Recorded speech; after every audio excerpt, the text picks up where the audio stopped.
Anyone else ever just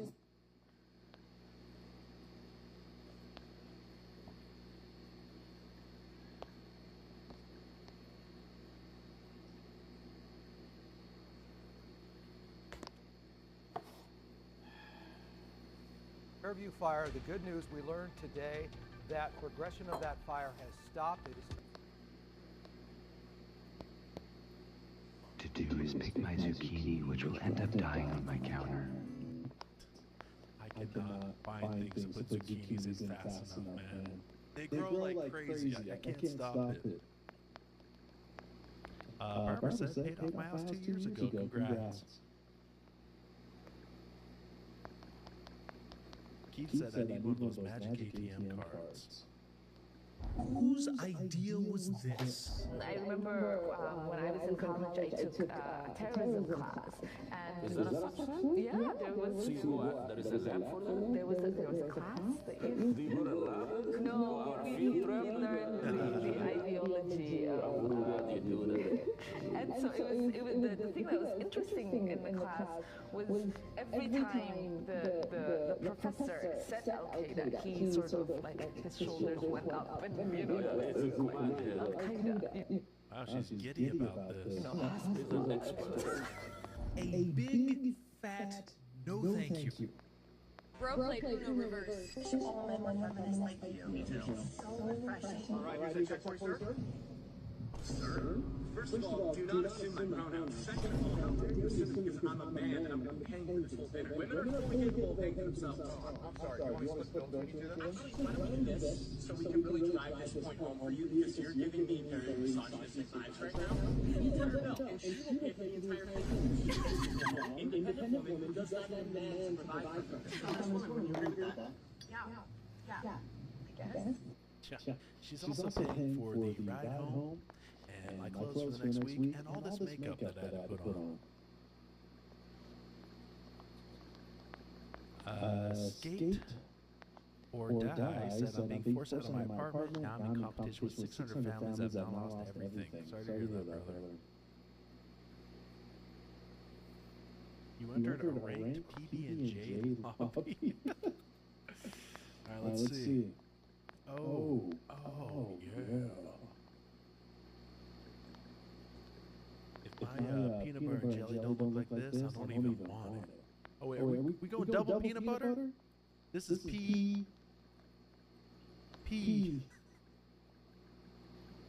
Peanut butter. Okay, we got some jam. Peanut, butter, and jelly. PPJJ sandwich. Okay, no, PPJ sandwich.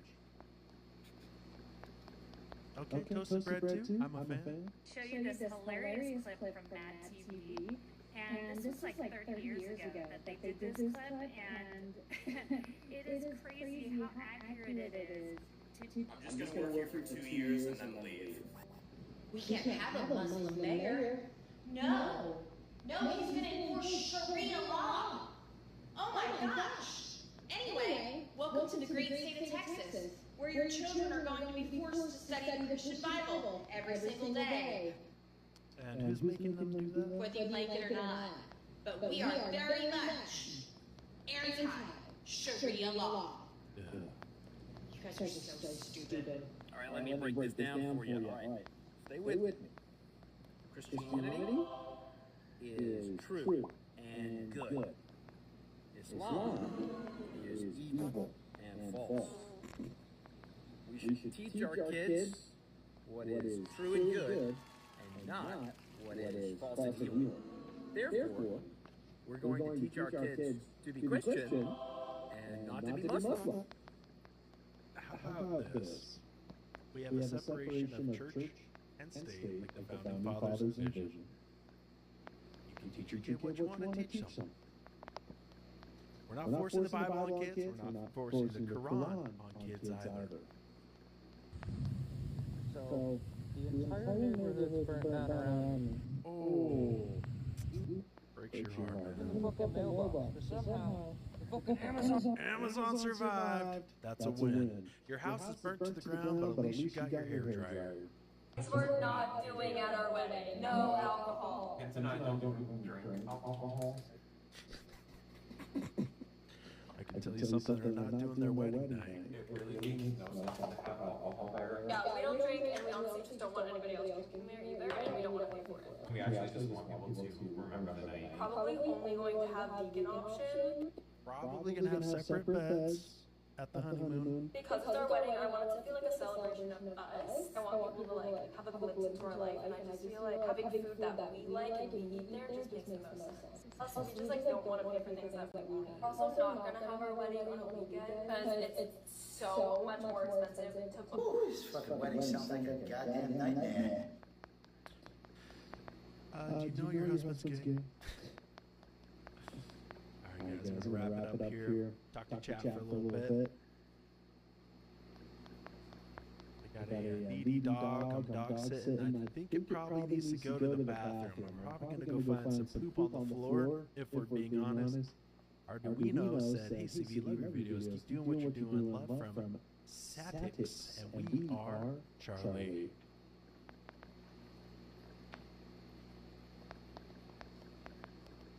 White liberals are insufferable. I agree.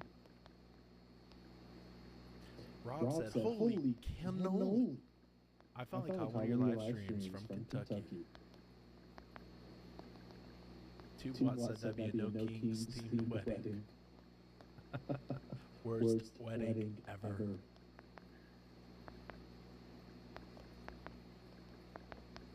If you're not straight, you're not great. Baby news. On the 17th, we're going for another ultrasound. We got the little 3D image. Wife's doing good, no complications. Everything seems normal right now. They said it's barbecue in the Amazon package. Whatever was in there, yes, is now barbecue. Agent Alex said, bro, I got accepted into the Masters of Computer Science program at UVU. Congrats, brother. Now that's a degree you'll probably actually use, so good on ya. Pfeiffer said, yo CV, been watching your vids for a little over a year. Always laugh, thanks so much, I appreciate that, man. Genesis, great show tonight, as always, Manila, thank you.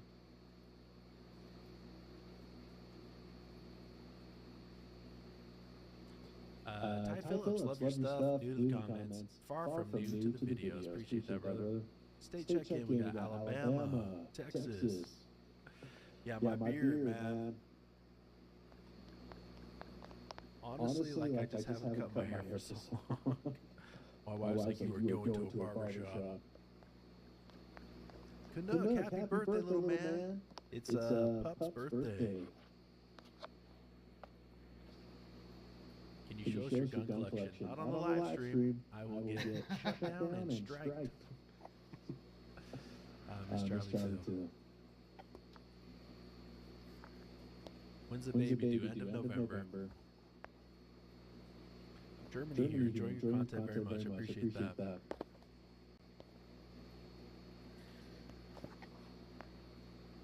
South Carolina in chat. Thanks for all the congrats on the baby. Appreciate that. Pennsylvania, Indiana, Arkansas, Oregon, Oklahoma, North Carolina. Blaze Death said, we'll be sending you pics for the end of the video outro once our stealth freedom shirts get here. Love to see it, man. Alright, guys. Wrap up here. Hope you have a great rest of your Sunday night. Monday morning, if you're across the pond. Have an even better week. As always, don't forget to like and subscribe to Conservative Vibes. I'm CV, and I... He ended his shit beforehand.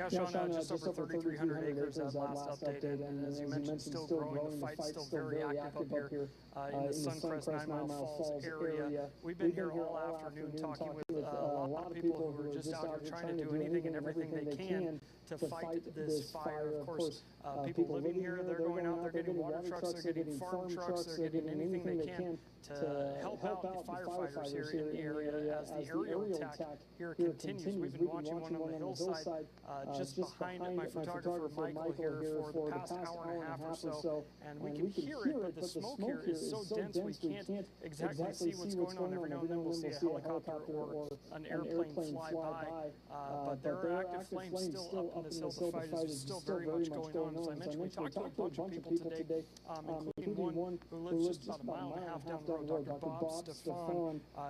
He's lived here 50 years in this area. He says he's never seen anything like this, but it's been a tumultuous 24 hours for him.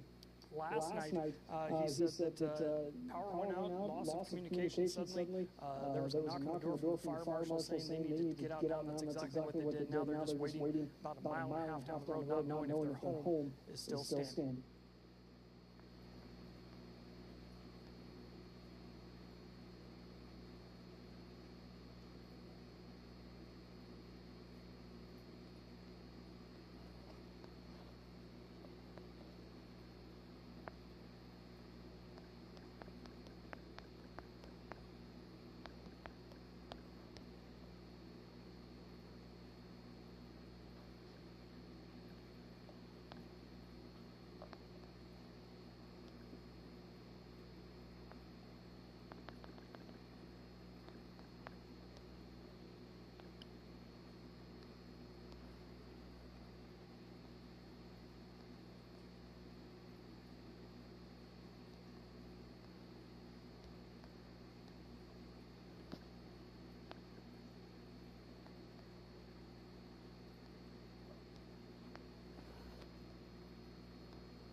People keep setting everything on fucking fire.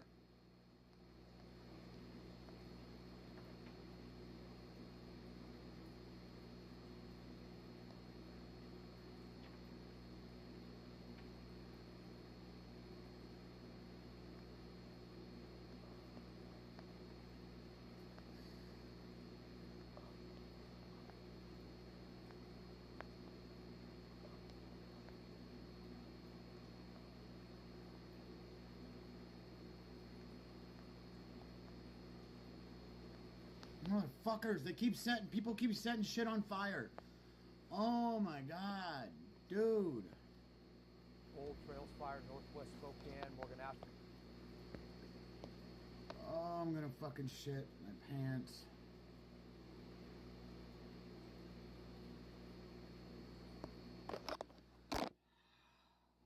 God. Why? Why do people fucking do this shit? Why? Thanks to Restore, Primetime is back. I don't want to be bald any longer. Senator Riccelli. Thanks everybody for joining us. Mayor Lisa Brown here.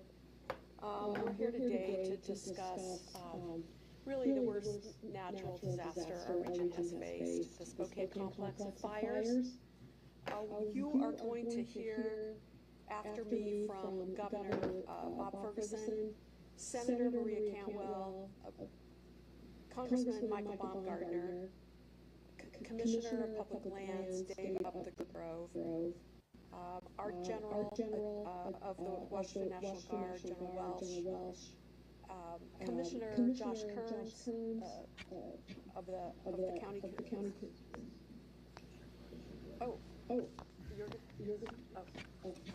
Avista CEO Heather Rosentrader. I just want to say that hundreds of homes and structures have been lost. We are still assessing the potential for lives to be lost. So to the people who are suffering right now in our region from either loss or uncertainty, everyone here, our hearts go out to you. We are here for you for the long term. To the first responders, some of you are on 24 hours without sleep, at least relentlessly firing law enforcement. We are so grateful for you, for those first responders coming from jurisdictions near and far, putting together mutual aid as you always do, and now you're doing it for us, and we so appreciate it. To my fellow elected officials, city, county, state, federal, you have also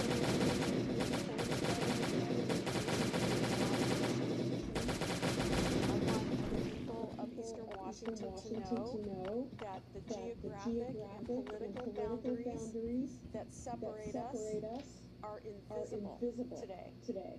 Yeah, right, bitch.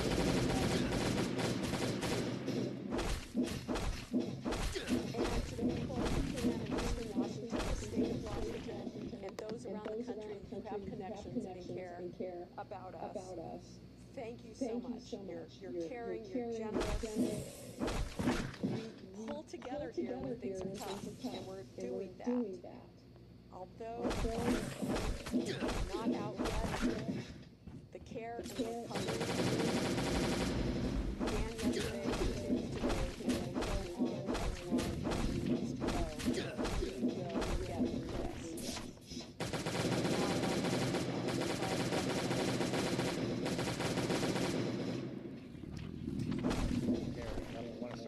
Thanking you for your really strong leadership so much.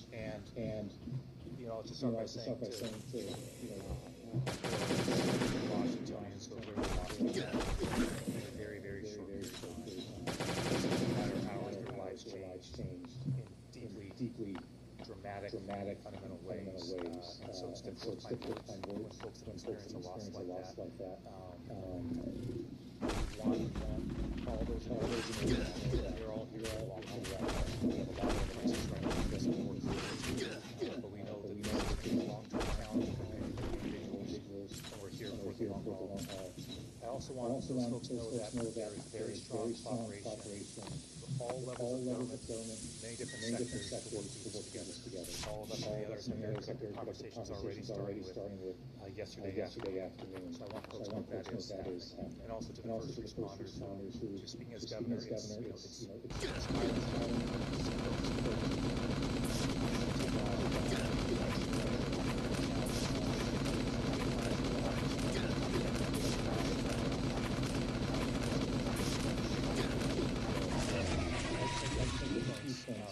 about a few items that the state is focused on. I did just about half an hour or so ago have a conversation with President Trump and Secretary Mullen. The president was very gracious, as the Secretary Mullen was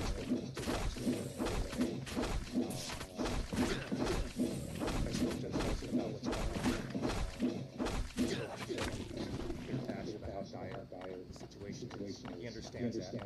He knew that going into the call. He expressed his support for the people who are going out here. He appreciates the busy schedule to hear about what's happening, folks on the ground, and to offer their support. And to Secretary Mullen as well. We also appreciate that we had the historical receive emergency support in the short term as well as long-term support. So we have strong relationships with the federal government that experience and with FEMA.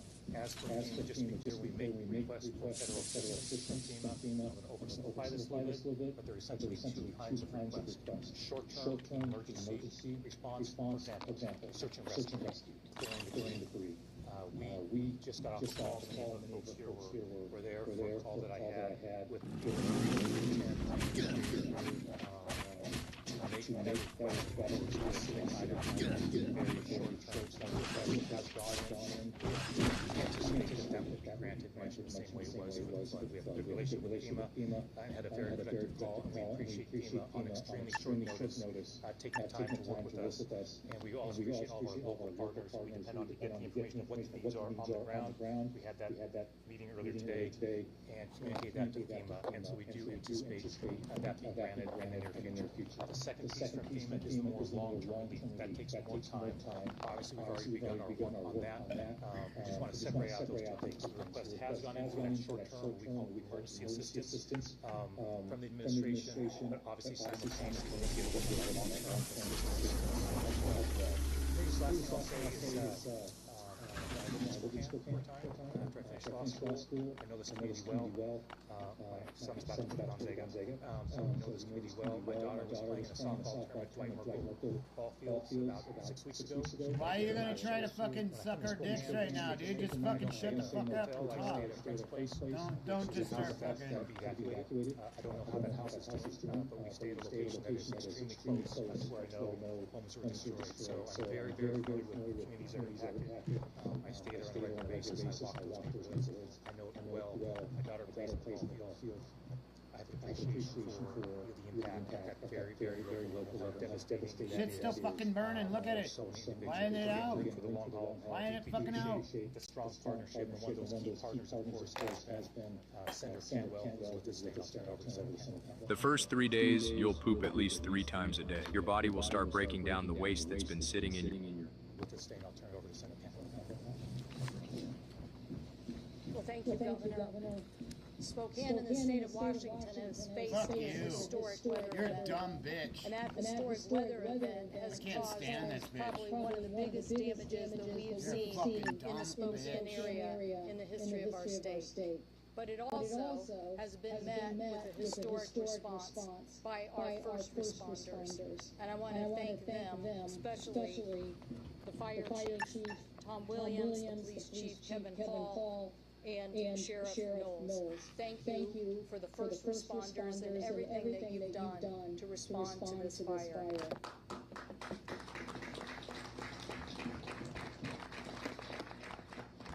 The mayor called me last night about 9:30 and said we need help, and she wanted to make sure that everything was at the federal level. The governor was already on it, so I want to thank Governor Ferguson and Mayor Bradley to make sure that every resource will be available for the state of Washington.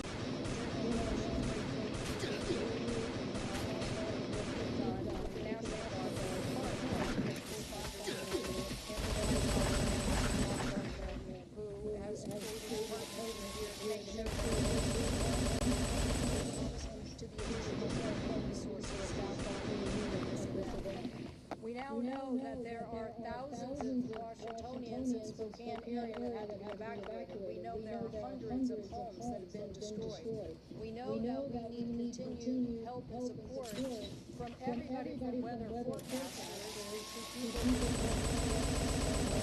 out of the next. And so just ask Washingtonians if we say our greatest empathy to you and your families who've been displaced. There's some that have lost their homes. So we are with you in this situation.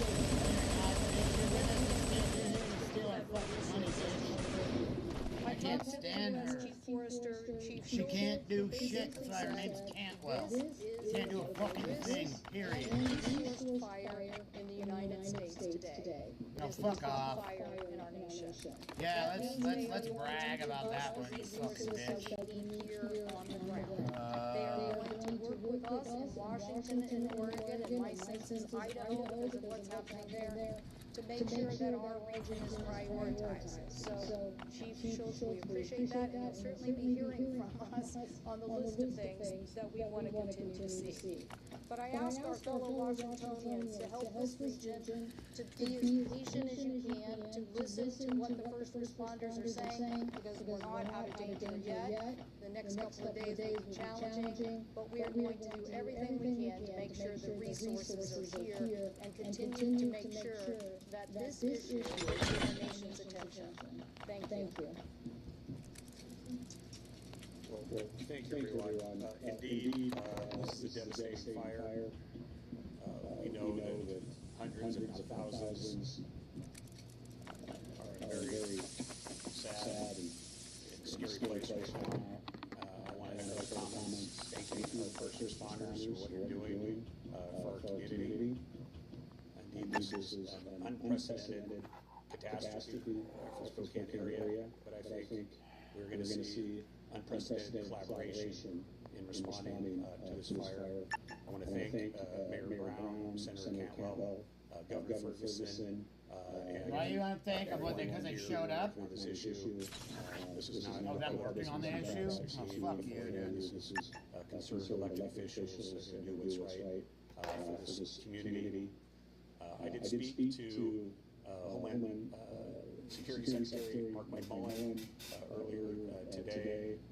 We have a good personal rapport, and I think he is someone that knows Spokane, spent some time here in Spokane, and I know he will be supporting us in this. Sure. We have, as you heard from the governor, he has, after receiving the needed information from the partners behind us, he has really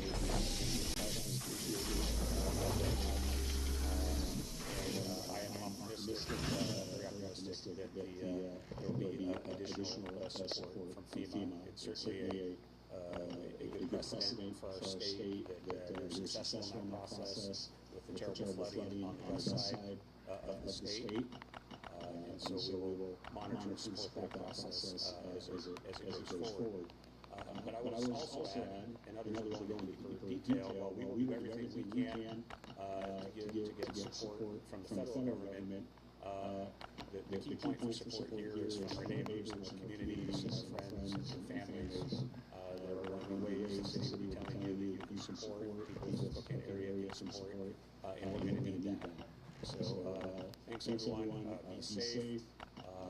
Doesn't look like the weather's getting a lot better for the next week to 10 days. It's going to be dry. $2 a jeans, no joke.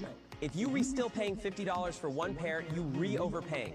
Carhartt jeans deliver tough quality comfort and multi-pocket functionality. Perfect for... Shut up. Better for the next week yeah, to 10 go days. and get some Carhartt. Fucking hate your life. And follow the rules. Your balls are gonna hurt. Thank you.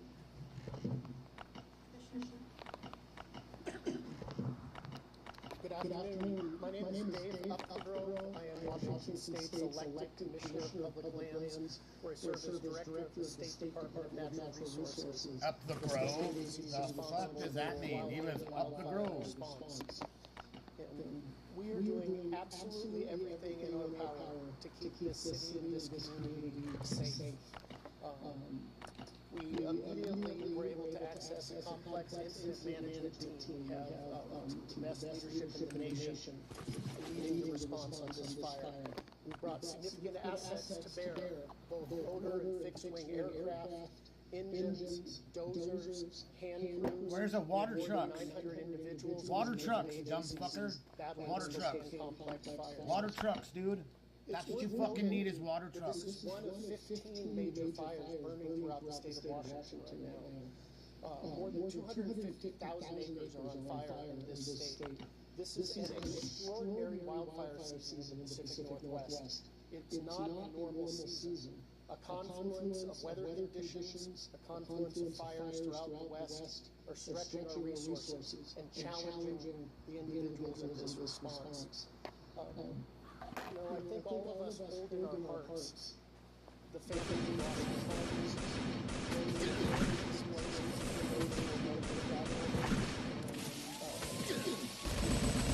I've seen Spokane go through big challenges like this before, and Spokane is a strong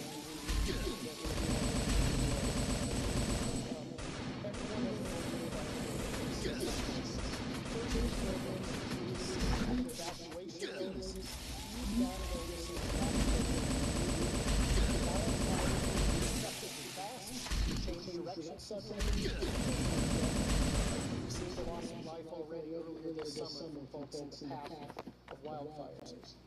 Second, Let's not forget prevention. Don't be the smart one that starts the fire. There's no need right now to be lighting fires on the landscape. Be safe in everything you do. So that you don't issue fires to make this situation even more difficult.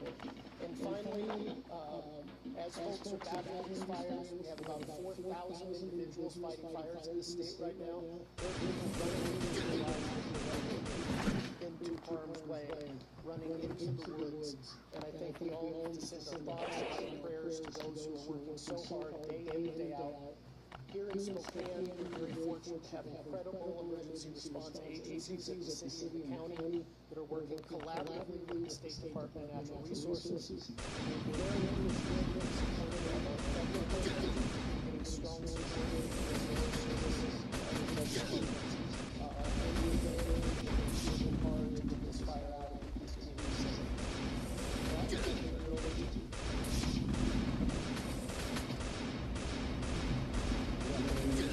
Major General Jeff Welch, WERSA.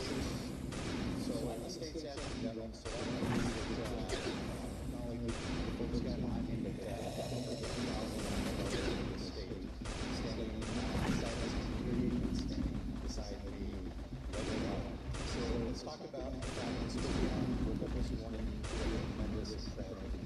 So having lived in the city for many years, met my wife in the city, had kids in the city, went to college in the city, the damage here is really difficult. Having lost a home back in 2018, I can completely empathize and understand the pain that this community is feeling. Right. But let's talk about some of the things that are going on right now and some of the actions that the state is doing for this community. I'll tell you, emergency management and disaster response is an absolute team sport. That went through 4 stages of group dynamics in less than an hour in this building. So this is a team quickly gelled around exactly what needed to happen and is laser focused on not only just response in this community, but long-term recovery. So again, you've got the entire resources right now in the National Guard available. So what we have right now is National Guard members serving on the state of every one of those National Guard members is a volunteer, and every one of those National Guard members is here to assist you and is here to assist the Spokane law enforcement community. Don't make up any other reasons for why the National Guard is on your streets. They are here to help. Again, as we look to the future, there's going to be other challenges that we're going to have to face. Time. You're going to traffic control points, you run into folks out there, they're doing that for your safety, and they're doing that for the safety of your property. You don't want to be let in and then have others come running around your stuff. So just please respect those traffic control points. There's probably plenty of ways to get around it, but you need to follow the team that's out there asking you to do that. Again, as we look at a long-term recovery, it's going to take some time to get the debris removed. It's going to take some time to get the utilities restored. We've got Vista here to talk to you as well. But just again, understand somebody that wears a uniform like this every day. This is what the National Guard is prepared to do. Got in a car accident? Don't call a lawyer. Use this free AI tool instead. That's how I walked away with $93,000 from what they called a minor crash. Shut up. Like this every day. This is fucking fake ass black people in there. This is what we're trained to do, and we're here as long as it takes. Thank you.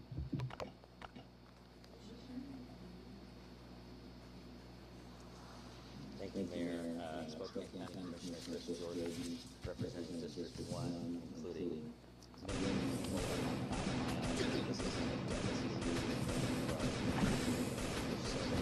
across the county. It's obviously an ongoing, very dangerous situation. Evacuation orders and listen to the direction of emergency personnel. One of the first people I reached out to yesterday was the governor, and I said we need all the help we can get in Spokane. And the governor responded saying we are on it. So thank you, Governor Ferguson, for being here and for your leadership. As we start to hear about preliminary numbers of structures impacted, let's keep in mind that every one of those I was in touch throughout the day yesterday with the mayor,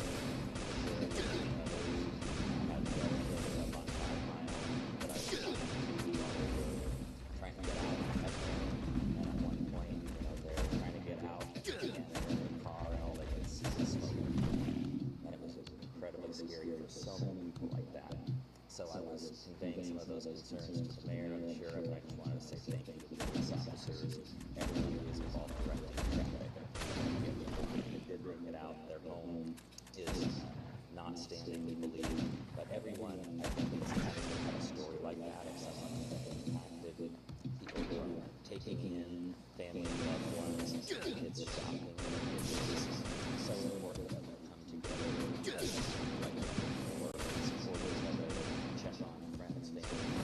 I did get a chance to put out a and I spoke to a nurse who just dropped everything vacation out of town to come back and help. So that's who we are in Spokane. The county commissioners declared emergency in the county last night. And the sheriff's office can operate with maximum speed, and it shows our commitment to doing all we can to help those impacted. A few more specific notes from the county. Our staff at the county fairgrounds are working to prepare the fairgrounds if needed for first responders to use that as a staging area. So we will be ready to offer the county fairgrounds if needed. In the meantime, right now, people who have livestock, pets can come to the fairgrounds. There is an ability to have people come in RV campers if they are prepared to camp. Please go through the red gate off of Broadway. We would urge people as well to follow the official county emergency management page, also Spokane Regional Emergency Communications. That is where the official evacuation maps are posted. I did speak with Prosecutor McCollum, and he asked me to pass along a message that if anybody takes advantage of the suffering of others, including theft or other crimes, there will be no tolerance. They will be aggressively prosecuted. I also spoke with our County Veteran Service Office Service Center. If there are veterans out there that have questions about their benefits as it relates to accessing care at facilities other than the VA hospital, we would offer our Veteran Service Center as a resource.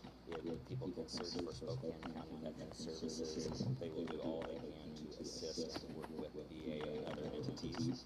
The phone number is 509-477-3690. The sheriff is here as well. If there are questions for him, I just want to thank Sheriff Knowles for all he and his team are doing at the EOC. Thank you, Commissioner Kearns, as well, with that constant communication. Thank you all.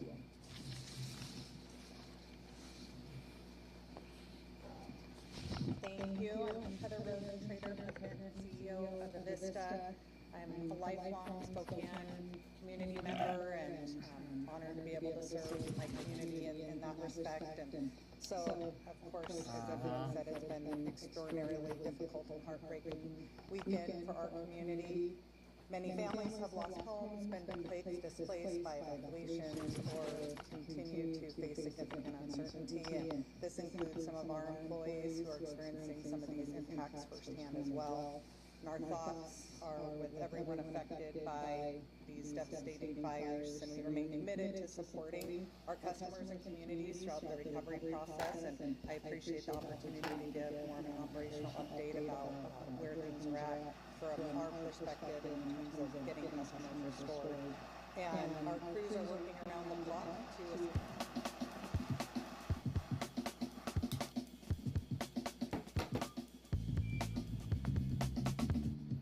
restored. And our crews are working around the clock to assess damage, make repairs, restore service as quickly and safely as possible. We have over 50 crews actively supporting and prepared to support restoration, including Vista crews, contract crews. We've also engaged with our peer utilities across the region. I've had many reach out to me offering to help, and we will likely take advantage of that, their support through mutual aid. We're waiting to be able to assess the situation so we better understand the scope and the time frame that we can safely make those restorations. We're starting to get access to impacted areas. Thank you so much, Mayor Brown, and thanks to just our coordinated partnerships and responding agencies. However, many of the impacted areas do remain inaccessible due to the ongoing fire activity and evacuation orders. And so we don't have a complete understanding of the damage at this point. Related to our electric customers, what we do know is that we currently have just over 10,000 customers that are out of power, mainly in Spokane, but also up in the Colville area. At the peak, we had over 30,000 customers out yesterday afternoon. Of those 30,000, 6,717 were out of power due to the proactive, preventative, like has been shared before, power outages. And we were able to patrol and restore all of the customers who were impacted by those preventative power outages that were solely impacted by those this morning. So all of that has been restored. That was solely due to those preventative outages. To achieve that, our crews were at work throughout last night, used drones to get ground patrols in the affected areas to make sure it was safe before we could re-energize the system. And crews conducted, made the necessary repairs. We did find some issues on some of those, and so we feel that it reinforced the value of some of those proactive de-energizations, because we did find some trees in those lines that could have made an already really tragic situation even worse. So over as of this morning, with the 10,000 customers that are out, about 8,600 of those are related to the Indian Trail 9-mile area fires and evacuation areas. About 1,500 are the result of the Colville and Davenport area fires, and about 400 are related to the Meade area fires.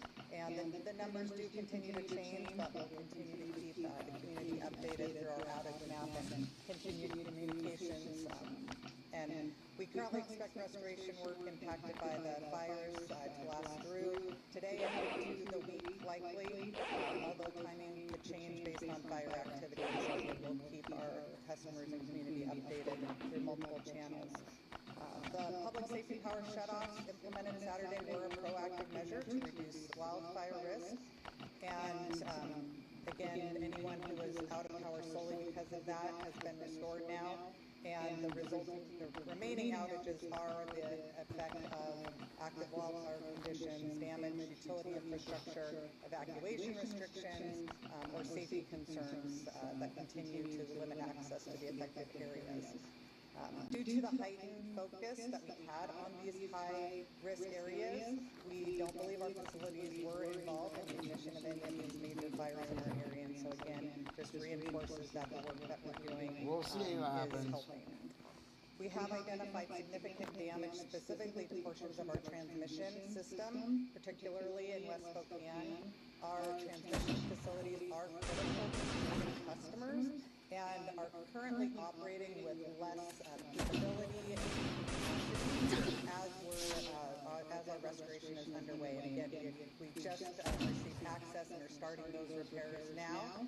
But until our transmission, specifically 2 lines on our transmission system, are repaired, we're operating with lower capabilities. And so we are at risk of some customers that aren't currently out now at the peak of our system during those hours of the day that our customers are using the most energy, that we could see some outages due to that reduced capability on our transmission system. And one of the things, I know we're all looking for ways we can help, because those outages would be related to having not enough capacity to serve. One of the things our customers can do to help until we get those transmission lines restored is to conservation. And so there are some, small things our customers can do that can have a meaningful impact related to turning your thermostats down just a little bit, looking at limiting your large appliance use, again, and just until we get those transmission lines restored. And so we'll be communicating the progress of those over the next couple of days. And those efforts can reduce the strain on the system. So related to our natural gas system, we have about 5,300 natural gas customers that remain without service. As we shared before, restoring the natural gas system is a complex process because it requires our employees to go to every home multiple times to ensure safe restoration. And so it is different than the electric system.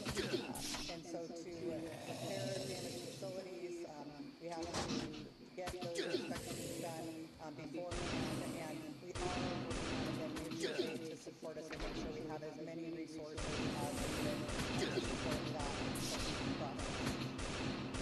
And again, I want to reinforce that the customers cannot attempt to restore natural gas service themselves. Finally, again, we're working closely with fire agencies, emergency management community partners, so much appreciation for what they all do for our customers and community. We appreciate their efforts, and we're equally grateful for the patience, understanding, and resilience demonstrated by our customers. We know that they're already going through a scary time, and not having electricity and gas just exacerbates that challenge. We recognize that. So we understand how difficult these challenges are, and especially for those who experience significant loss. And we will continue to work safely, communicate transparently, and do everything we can to assure customers as quickly as possible.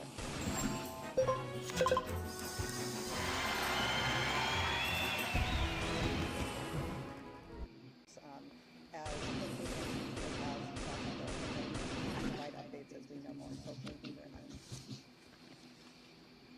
Okay, we are not, the city and the county are going through a comprehensive asset mapping of all of our assets in water, wastewater, stormwater, water reclamation, and we're not going to give you that inventory today, but we will have that available soon, and that is information we're gathering both for the safety and service of our customers, but also to provide the federal government with some of the information they need in response. For everyone's information, the man ground staff VA hospital was in the evacuation area. It was evacuated successfully. I want to thank our healthcare partners who are engaged in helping vulnerable people and assisting people who've had to be moved from either that facility or other long-term care or assistance facilities. There are some ways people can help. The Red Cross is our partner in the Convention Center Evacuation Center. There is still capacity there, and we are organizing around both the care of the residents who are there and the basics such as water and food. Council President was there last night monitoring the water and food supply. Thank you, Council President. And if needed, a secondary site is being prepared. So we will have those sites available.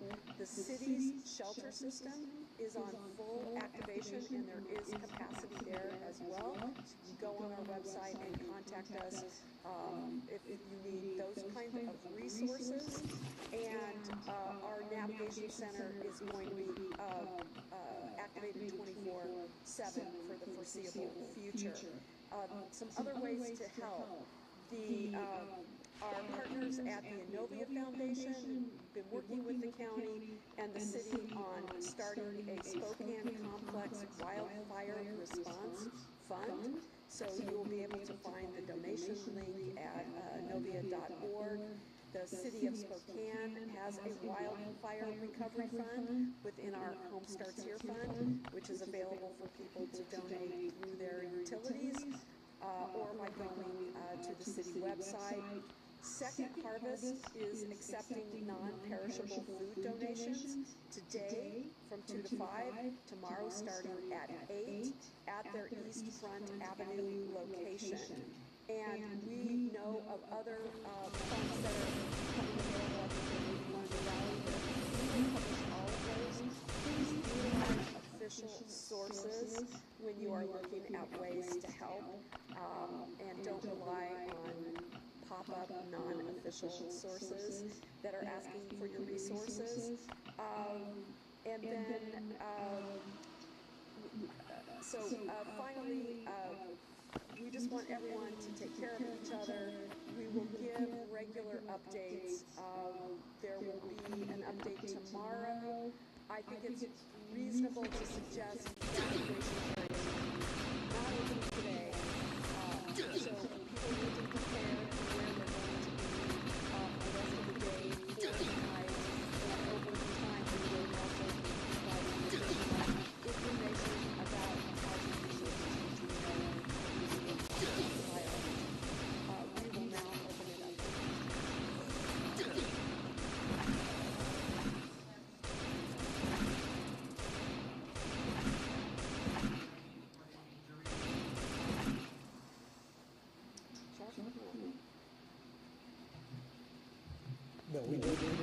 any reported injuries, at least not to crime check and 911 reported this as of yet.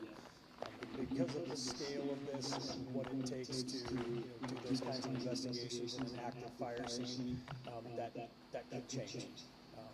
We're hoping that that's not the case. I will say for people who are trying to locate loved ones who are displaced, particularly within the evacuation areas, if you are not able to contact a loved one that should have been or might have been in that location, call Crime Check, 509-456-2233, and ask to make a missing persons report. Both the city and county have law enforcement trying to look into as many of those cases as we can. But as of right now, we are not aware of any fatalities or serious injuries.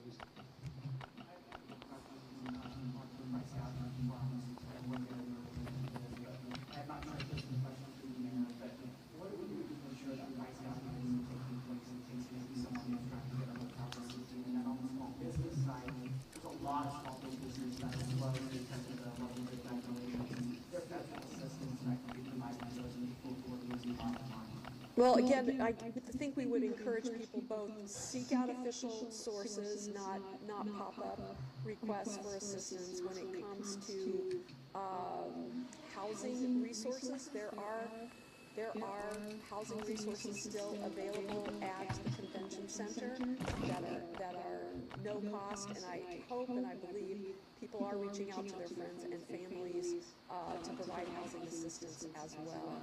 And when it comes to small business assistance, we will be putting that through our channels at both the State Department of Commerce and the federal agencies. And then there is a federal price gouging law that was based on a case where somebody in the Indian area tried to overcharge for a snowblower in the middle of a snowstorm. So there is a federal law, and we will use it. Trying to add just on your price gouging question. So, having spent 12 years as Attorney General, I know that in a situation like this, Nick Brown is a fantastic Attorney General, leads a great team, does great work.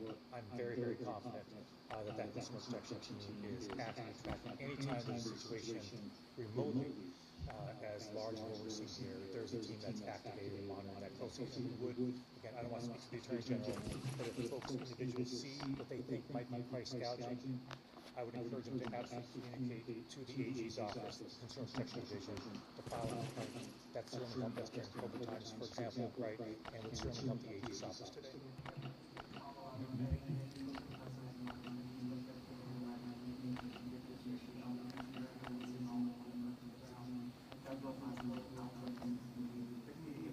Yes. Yeah, what I would say is that in my time as governor, we had a large disaster with the flood. And I obviously am aware sometimes of challenges of some states receiving FEMA funding. Follow the news. And so I do not view that as, hey, we're just not going to get it. Rather, we talked about this in the meeting earlier, we just doubled down as a state on making as compelling a case as possible. We reached out, every member of our federal delegation, for example, signed a letter of support. We did a video that had bipartisan elected officials speaking in communities all across the state impacted.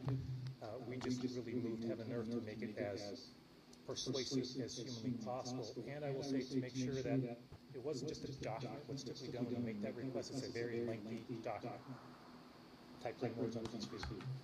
I felt we should do something in addition to that, which was literally doing a video so one could actually see the damage from those floods. Homes literally going down rivers, right? I'm confident you'll see something similar.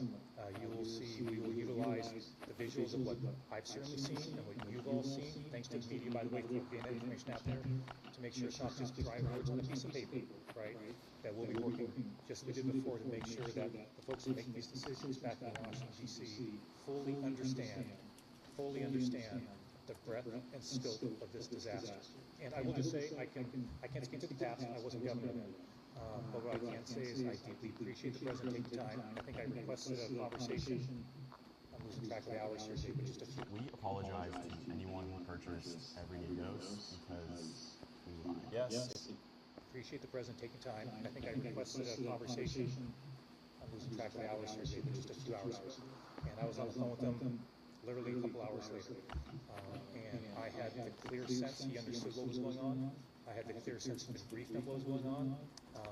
He was knowledgeable about the situation, and I appreciated that. So and I think the people of the state of Washington should know that. So I can't promise the future, but what I can promise is we will be making a very, very persuasive case. You'll see that same work from folks all across this community to be in conversation with the federal government, and we'll do everything we can because we know how important those resources are for individuals, for businesses, for communities. We desperately, desperately, for infrastructure, we desperately need those resources.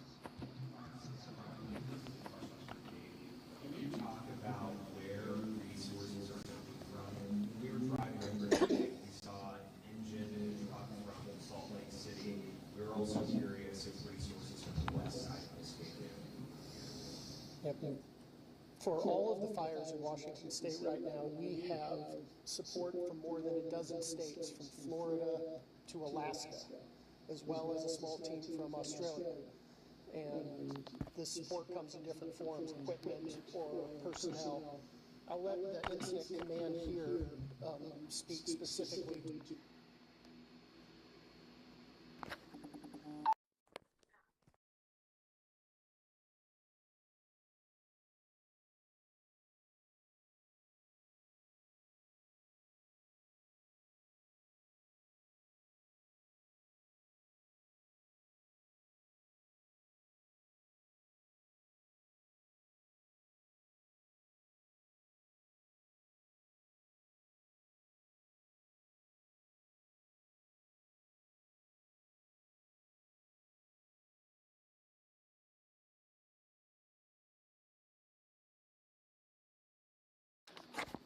This fire, but the state does have mutual aid agreements in place prior to fire season. We negotiate throughout the United States so that when we need an asset, we can see who has it and acquire it. When another state has an asset, when we have something they need, we help them.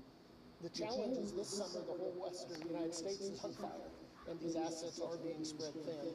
But we have more than a dozen states, and as well as the nation of Australia represented in Washington State right now. On this fire, I can't let you know afterwards which teams are here. There was a lot of frustration regarding the evacuations yesterday with gridlock. I spoke to one person who said a normal 20-minute drive took well over 2 hours to get hit last time. What plans are in place to help kind of ease that in the future? And then there was also reports of a motorcyclist who was injured during evacuations yesterday. Is there any updates regarding his condition? On the issue of the traffic congestion yesterday, I'll say one thing and then turn it over to the chief. Our preliminary indications is that people were very responsive to the evacuation orders and that we had a very high percentage of people. And so that is good news, and it also led to traffic congestion. In terms of how we dealt with it, I'll turn to Chief Hall. Yeah, just to give you a level of the scope of the evacuations, in that particular area, in the level 3 evacuation area, there are over 14,000 structures.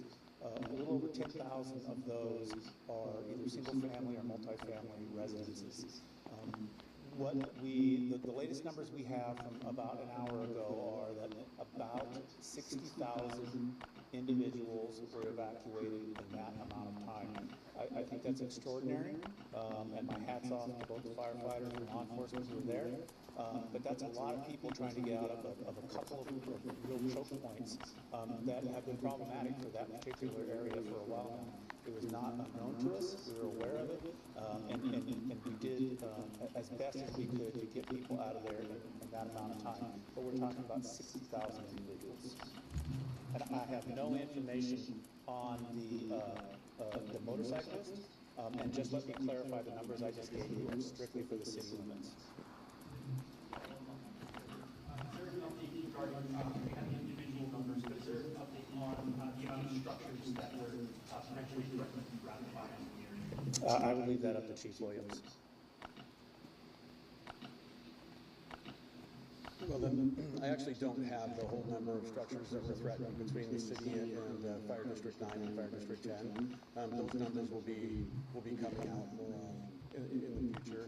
This morning, the Critical Incident Management Team 7 with Incident Commander Tom Plumbo took over, and we'll start getting a little bit more information from that team as we move forward. Just 1 second. I just want to say on the evacuation, as someone who was evacuated off 5 Mile Prairie, there's only 4 ways up and down there. One, I want to speak to some of the best of what I saw yesterday.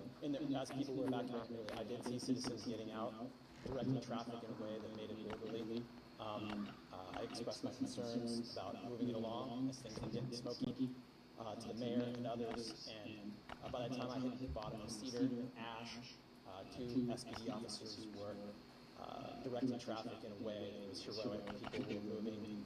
A lot of people were getting off the prairie very quickly once that was put in place. So I'm glad to do that. I also want to remind people when you're asked to evacuate, do it. Don't wait. I'm State Senator Martin Seafield, by the way. I represent portions of 5 Mile. The concern that I saw too, though, was people panicking, people driving down the wrong side of the road before. You see it? I see it, buddy. Dad? I'm good. You sure? Let's head back. We just got here. I said let's. The concern that I saw too, though, was people panicking, people driving down the wrong side of the road before those sides were opened up, not allowing vehicles to move up. And so just remain calm. We've got National Guard here, we've got law enforcement, and then get people out, so follow those orders. Thank you. We can take a couple more questions. I'm just wondering on the basics front. We identified where this started. Any number of injury, or are we still after we were at yesterday, just generic information? Yeah, this fire started in Fire District 10. Chief Don Malone was the initial incident commander, traveled through the city and into Chief Matt Lidsley's Fire District 9. We don't know the cause, it's still under investigation. I think we said once that there's no reported injuries that we're aware of right now. Today is only day 2, so time will tell.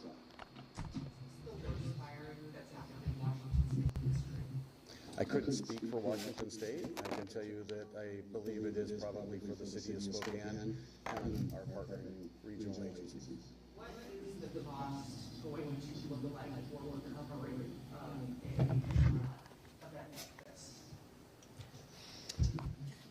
Not sure. Pretty fucking high. Right. I just add to that. I mean, it's obviously an extremely important question. Obviously, we don't have anywhere near that information for all sorts of obvious reasons, right? So what I will say, though, is that there will be an accounting of that.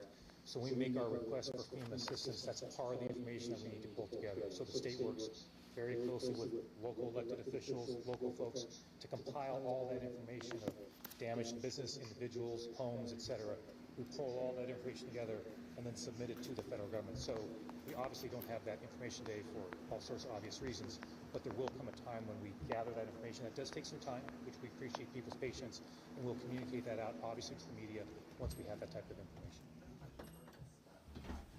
I just am curious about the natural gas shutoff that took place yesterday. There's been questions about the timeliness of that. Can you explain how that policy works internally and when the decision to shut that gas off was made? I know we're working with the first responders and we're taking their lead on when they think it needs to happen from a safety perspective. So as I communicated with our The chief mentioned that could obviously change given the scope of the challenge. Yeah, and people who are concerned about someone who they have not had contact with should report to Crime Check, and both city and county law enforcement are doing those welfare checks. From Joe Sullivan, specifically for Governor Ferguson, you had mentioned specific items requested to FEMA. What were those specifics? Oh, thanks for that question. My apologies if I didn't cover that. I'd probably written it down, and I'm going to ask the general to assist me because I'm now working off memory. And if we neglect to include everything, we'll follow up, and Veronica can follow up with a list. But I know search and rescue was a part of that request. I know that housing assistance was a part of that request. I know that assistance with literally food, right, for folks who need 3 meals a day right now was certainly a part of that request. I know that debris removal was a part of that request. And I'm going to turn to the general, hopefully maybe. So I think that's, and I will I forgot who asked that question, but they should feel free to reach out to Brianna just to make sure I didn't miss an item in there. But it's a fairly, this is just emphasized, as folks who were there on the call, things move very quickly, right? And so we're reaching out to local officials. We depend on them for what they need. That may change as they get a greater sense of the scope of the tragedy. But I just really want to emphasize, for the FEMA officials, they move very, very quickly. They arranged that call. We had it just before the press conference. That's why, frankly, we were a little bit delayed, was getting that call in. So that request has been made, and they moved very quickly with the flood request for that short-term assistance. We literally had assistance within hours, and I'm optimistic it'll be a similar response. But I want to emphasize we're deeply grateful to FEMA for how quickly they respond to us.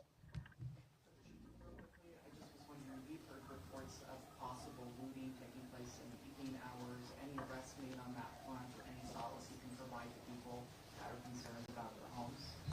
Yes, we had the same reports. We've investigated each and every one. And once again, I want to say I'm speaking strictly for the city. The sheriff can certainly speak for the county. And we found no credibility to any of those. We're using all of the tools available to us and all of the technology available to us to protect folks' property and their homes while they're not there.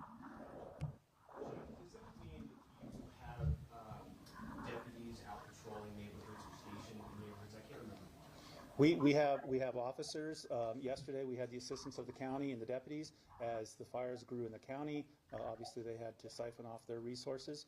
But now If you want to understand how things work, especially these days, this game is for you.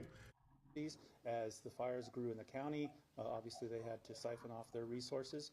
But now we have over, General, I believe it's over 100 National Guardsmen who are assisting us in safeguarding the property in those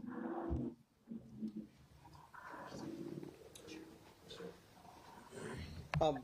I'm County Commissioner Josh Kearns. One of the other things I wanted to touch on in regards to not only the potential for looting, but is during the recovery process, the victims of these fires are going to be approached by a lot of people that are going to try to sell them things. We noticed during the Grayson, Oregon road fire a couple of years ago, many times those are not the best actors. Sometimes those individuals do not deliver on those promises.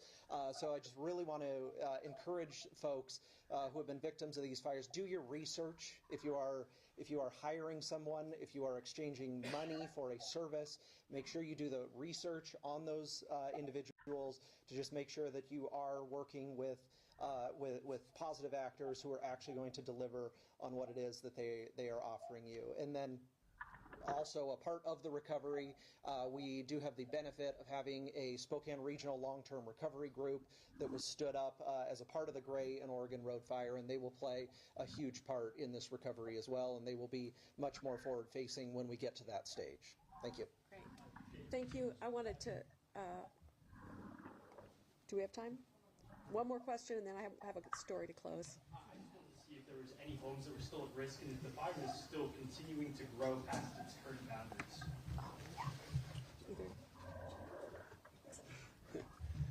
Yes, there are. This fire is still very active, and it's going to be for some time until we can get crews to visit every place that was affected by it.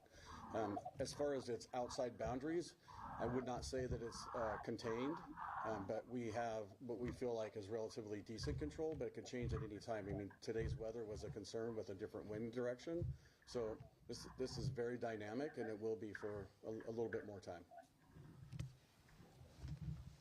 I just want to close with a story. I was at the convention center this morning at the evacuation center, and thanks to Red Cross and the volunteers, it was calm and organized, and people were being cared for.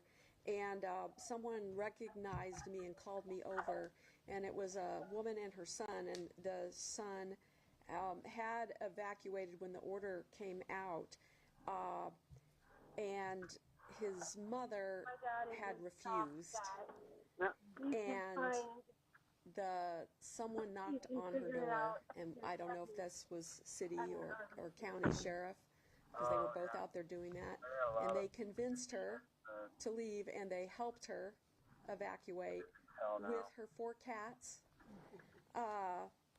And she's in a safe place right now because of our first responders and because of our community's assistance to her. And we just have to keep that moving forward regardless of what the fires bring us. So thank you, everybody, for being here.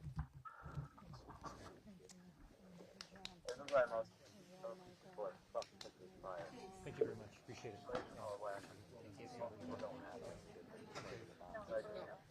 Like if I'm walking in a parking lot, I try to hug the car.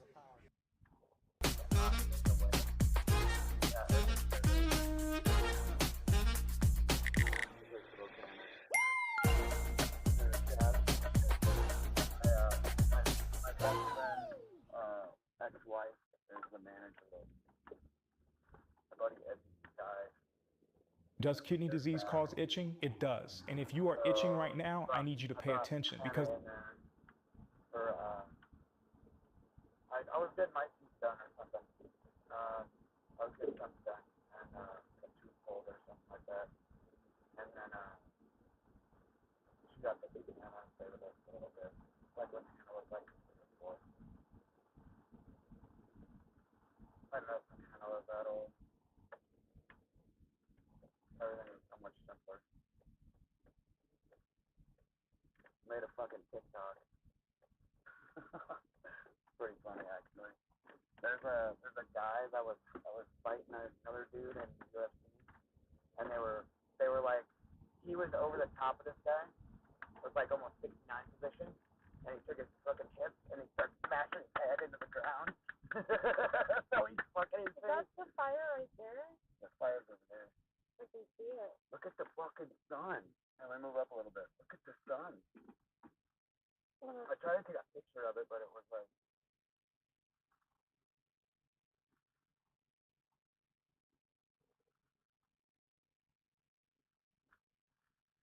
Fucking weird little ball. Can't see shit. That is fucking crazy. Wow. Yeah, the fire is all up Replacing there. underground The fire sewer that's up lines north used up to there, mean if you want, destroying your entire front yard. on But its with own trenchless sewer repair, we not can spare your everybody lawn from else, but disaster. doing it that magic. Our trenchless pipelining method creates a Like, new that's permanent the one pipe north of inside the old existing pipe. A temporary inflatable bladder is inserted into the old pipe, along with epoxy relining materials. When the bladder is inflated, the epoxy forms a seamless, durable pipe against the walls of the old pipe. The bladder is removed, connections are made, and the flow is restored. Our trenchless solution means that your drains will be repaired quickly without destructive, open trench digging in your yard, patio, driveway, or gardens. Serious problems need serious solutions. We are the trenchless sewer repair experts, and we can solve your sewer problem guaranteed. That means they haven't been able to do anything. It's just burning. They're trying to, but this is, fucking, this should have, this is getting run now by the guy from California that let the whole fucking place burn. So I'm thinking they're going to try to implement that fucking 15 cities thing all over. Public transit everywhere. So you don't need a car. You don't need a license. You don't need anything. It's just you're dependent on the government and city services to get anywhere and do anything. That's a bitch. Fuck that. You should be able to have a truck or a car and go buy whatever the fuck you want. Fucking shove it into fucking your shit and go and not worry about. But I don't know how they didn't figure out how to fucking make a fire break or cut down the fucking trees that are all dead. They better do this. Put the fucking sprinklers on.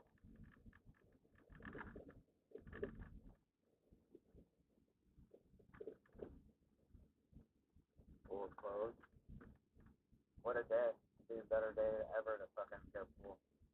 This is the best car wash ever. I just like pull up the side of it and just park.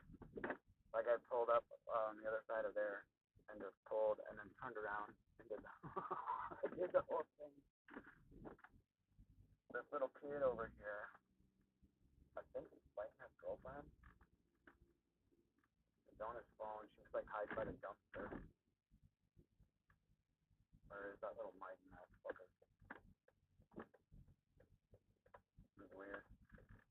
Looks like somebody dumps fucking garbage everywhere.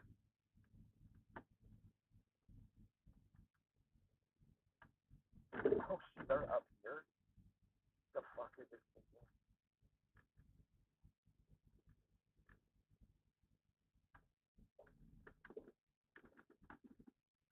He's got the pedophile fucking mustache. Pedophile. The pedo stash.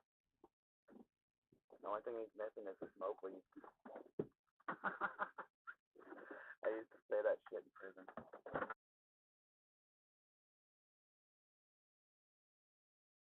They're up here, they live at the place. Kind of dumb.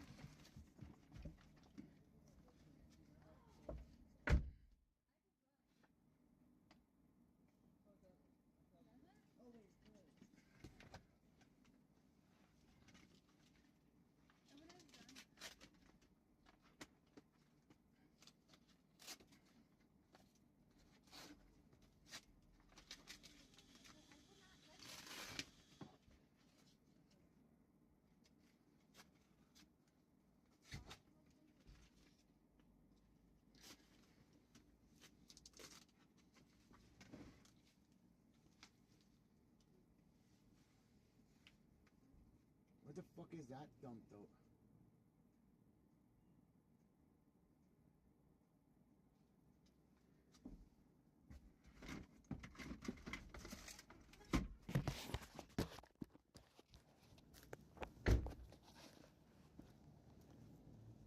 Hey, did you see who knocked over the dumpster? I just noticed it. I got cams to look. I'm like, why is that tipped over? Looks like somebody pushed it over, kicked it over. The maintenance guy obviously didn't do that. No, I saw the maintenance guy fix because it fell off down there. I saw a shitload of garbage in there. What happened? That's where I got these from. Yeah, there's brand new shit in there, but we tried to fix it as soon as possible because I got very shit. I just. Like for the past 2 days, we're picking bags up and trying to like move. I was already gonna move anyways. I'm getting evicted because of that dumb shit. That girl attacked me in my place, dude. Like, yeah. We had. Do you guys know how do you have a garage at all over here? Yeah, we do. Right there. So, do you know how they were getting broken into? Yeah. So I was out patrolling that shit. Did you see? 'Cause I'm in 76. Okay, well, we have 71, and there was people that we had people put their shit in, and I had gotten the keys back that it was broken, and the door was 1/4 inch up. Yeah. So I know. I didn't mean to have to. Really? Is that Ash? Yeah, That's I don't what know. I was saying. I'm fucking Ash. Okay, so I didn't, it's not just. I didn't mean to be a fucking asshole to you. Like with that girl, with that black chick. That black girl is a pill dealer. I'm not kidding at all. That's what I told Like, the cops when they talked to us because No, she said we I were just was witnesses. trying to protect her because Yeah, And I was trying to. I don't know we what were trying to protect both sides. I know. I'm a dad, and that's the only thing. This Can girl. I shake your hand though? Dude, I'm Lucas. I didn't mean it. You're good. I'm Lucas. I'm that's an what oil. I was trying to let you We know. were just like, you seem young. Yo, we're You seem recording. young. Just back up, please. The oil field, if you go and do it right now, in 10 years, you can fucking retire for the rest of your life. Yeah. And then you can have a crazy family and a giant fucking. You I could buy called her all all this. the way back there. That black girl fucking sits back there and smokes pills. I have visits with my little girl. My little Yeah. girl's amazing. She's only I 9. back there. That's the So- most I do. So I find heroin needles, condoms, shit like that back there, and I have to clean this shit up. So when me and my little girl play, and I skate around, until this. But You're fine. so I hike a lot. I'm so mad. I There's can't go ash. on I a swear. boat. Yeah, there's ash falling now. We're probably gonna get So no, we'll be that's fine. ash. That fire That's stopped from fucking over there, but this plume's kicking this way. So when they broke into my shit, I swear Tina was trying. She was like, "What's in your What's in your garage that's so valuable?" I was like, "You don't need to know. Like I have like a family heirlooms and Yeah, then after we old walked paintings." her over there, she started acting fucking weird, like she was drugged or something. She's I all was like, fucking high. I caught her back there, fucking smoking foil because I yelled out my window. Yeah. Like I saw her walking this way. The last time I saw her, she fucking went like this with fucking scissors. Yeah. Oh shit. And at 2 in the morning, and as I'm in my underwear. I'm not kidding you. Or something, or just No, I don't even know this girl. I just know that How'd she's she her get in? friend. She's broken? No, she walked over, grabbed my front camera, and tried to break it off. So you open Oh my god, she is a So I heard my cameras That's go why off, she's acting and I so went, what the fuck? And I go out there, and I went, what are you fucking doing? She's oh yeah, you need to mind your business. I went, I was talking. oh my god, my good cameras. about you because I knew you weren't on anything. Cause I'm a dad, man. It was just how you were yelling at us. That's why I You was saw me in my like, pajamas, dude. Those are my pajama bottoms. yeah, And so that's when you were yelling at me. I She was the came- comments on, so I tried to get her. I'm attention. sorry. My level was up here, and the thing is, I found out if that girl was back here smoking drugs in like clouds or something, my visits all would have been ended, and no more in-home visits. And that means like they're gonna take my fucking little girl completely away. I've been raising an infant since she was 2.5 months old. I've had her, Yeah, and they I came. have a son myself. He's kind of one. Kids are the best thing in the world. It's the greatest thing in the world. It's the only job we're supposed to have is being a dad and a mom. That's it. So like, and just being there. So when that girl was over there, I know this is the most secluded spot at this whole area, not to get fucked with, and that's where you go if you want to go shoot up. So I was like, Actually, motherfucker. no, not really. Well- I go back there just to hike because you can exercise. People can get people sit over there like at night and shit, and there's yeah, tons not of drug me. deals. I hike. The girl up there, the girl that she said her godmother, she has no godmother. This lady named Tina, she's dating a murderer. Like the guy, I used to drink with him. I went to the oil fields 12 years ago, and he killed somebody and went to prison for 10 years. Nice van. Wow. Love those fucking things. Fucking murderers, man. I went to the oil field to go become a fucking Murder is man. allowed here. Or sex offenders. Nice van. There's a sex offender over here. We Dude, caught him cocaine guy. I don't even want to look at the fucking family watchdog thing because it'll pop up people, and then I'm like, didn't I send you that? I was like, look what I found. No, there's a guy that was over It's like all here. the sex offenders and shit. I think his name was his last name. I don't know. It was Daniel something. He was playing with a fucking taser over a dog. Chasing a dog with a fucking taser. There's some really, really weird people. So like, Yeah. you know, he got it's kicked out. Did you know that? there's a guy named Michael that got kicked out on the bottom down there. Ooh. Like here's my TikTok thing. Like I Yeah. raised my little girl by myself. Yeah. So like, Dude, I love those cases.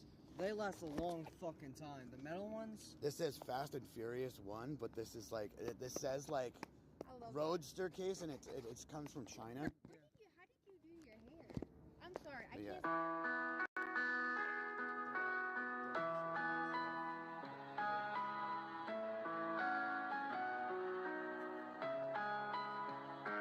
Protected because my daughter's everything.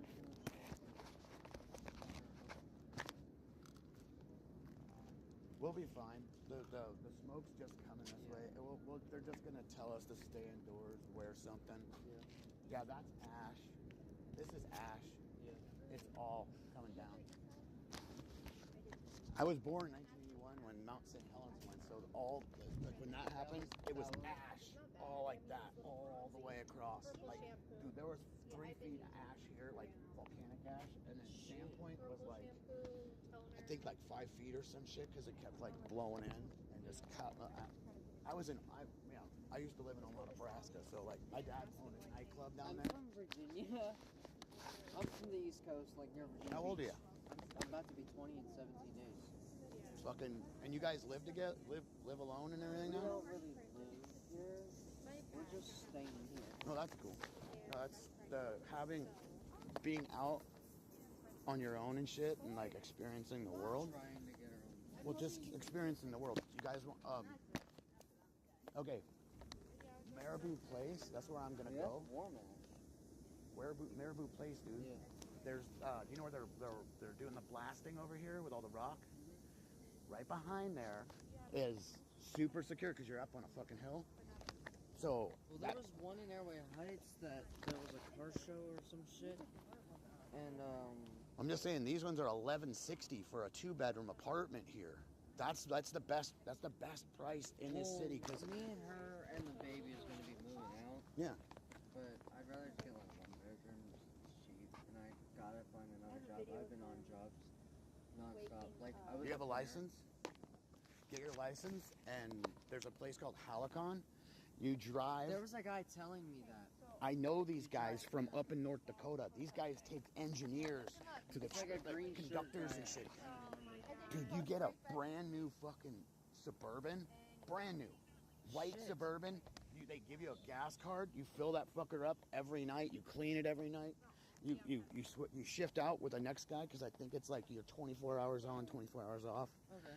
And dude, so just switching cars basically. That or Key Energy Services in the oil field in North Dakota. It is the greatest shit in the world, and you can get in. I think it's 21 to start to work there, but I think you can start there after before 20. So because when I started, I was 30. I just turned 30, 29, because it was 1 year fresh out of prison when I was 28. Yeah. And dude, fucking greatest decision of my life. If you can do it for a month, you can do it for a year. If you can do it for a year, you can do it for 5. And then you can retire. And I mean, you make $75 an hour. I left making $79 an hour in 2014. So as of right now, if I would have still been working, I would be paid $150 an hour. But then you can step into all the other stuff that makes you even more money, selling oil tools, which you get 10% off fucking tools that cost fucking $100,000. So you're making 10 grand on each tool. Wow. And then some of them are incendiaries, which cost $1 million. So you make 100 grand. You don't get it right away. You get it at the end of the year. You get your check at the end of the year. You make fucking $8 million fucking dollars. Well, there's your Christmas bonus. You know what I mean? That's what it is. I know these guys. They do that at night tool. If you have no criminal record, Baker Hughes, you'll get in immediately. Or Halliburton. There's Halicon, but then there's Halliburton. That's George Bush's company. So that's fucking cool. Dude, they make if you have no criminal record, you got it. I mean, I have nothing. You want to see everything in the whole world, you go and you do that. On my days off, my 20 and 10s, I'd fly to Hawaii. And I used to take a stripper. So I was just bored on, hey, you want to go to Hawaii? It wasn't like having sex with somebody all the time. It was just I went to go have, took somebody with me, and they're like, oh, do I have to pay you? They're like, no, my mom lives here. I went, oh, then thank you. You can say thanks for the ride home, the ticket home. It's funny. So my mom lives in Ohio now. Well, good luck with that. And literally, it was before all that shit that happened. Because this shit, I think behind this is going to start. How they did the land grab and everything else. That's what I think they're starting to do. So, dude, it's been kind of nuts. Yeah. Williston, North Dakota, those oil fields are still booming. Because we still need all oil. Your phone's oil, everything's made with oil, no matter what you look at. The water even coming out of the ground, all that shit was made with petroleum products. Yeah. So it's like Vegas. It never sleeps. It can't stop. And once you become have you ever seen Landman yet? Go watch that show. That is the workover rig guys, or what I was doing was derrick hand throwing pipe in the derrick up way high. And see, I want to get paid to I want to get paid to blow shit up.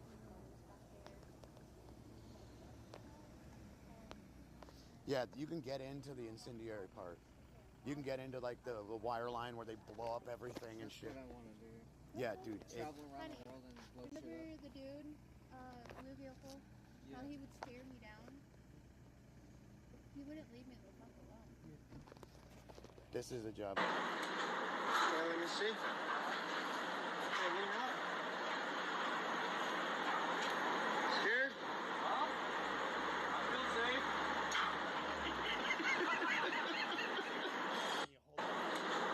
Let me see. Hey, what happened? Scared? Huh? You'll never, ever need anything from anyone ever again. He tried to send me Except for an accountant. That's it. for somebody to do your taxes and shit. I'm not kidding. So you can just like, but you can keep your money. I mean, like this, you know, like you've probably seen that. Have you seen that financial audit guy? The dude with the glasses that just rips into people that are like really fucked up. When you go, you could never ever end up being on there. I don't have any loans. No student loans, no nothing. I'm 45. And I still skateboard. So like, and I haven't been working since like I was 33. So I quit working at 33. I'm like, what's work for me? I just started selling shit and making money, and then gave away everything I owned because people were using me too much. Gave everything I owned, traded a camera for a car, came back and lived in the woods up here back in 2016. Kind of nuts because I lived in there in the woods just meditating and shit, like drinking water, that's it. Kind of stupid, but trying something else was like I went on that warrior's quest, you know, when you go out into the woods, you know, when you're a young boy and then you turn into a man. It was like that. So it was like another thing that I was like, can I survive this? Did it for a year and a half. It's kind of nuts, and you sit out in the woods and everything's quiet. And you have no contact with anybody. People thought I was dead or on drugs. I'm cracked out of my mind. Nope. I already have enough energy myself. It was so funny. I want to go drive around and go put out the fires that people keep reporting. I'm seeing on Facebook. On the fucking. I'm like, oh, another one. I keep talking shit about all the overdoses on there. Oh yeah, another fentanyl overdose. I'm like, another one bites the dust. Yeah. That's probably. I saw that. Yeah, it's no, my shit was Lucas and Hannah for. Do stupid shit. Do I even know your name? Luke, I'm Lucas. Lucas, nice to meet you. I'm Christine. I was Lucas and Hannah on Facebook, and then people were like, oh yeah, you're joined account. I was like, that's a fucking 9-year-old, you retard. Oh, it's me and my daughter. I was like, fucking, it's been us. It's just been us.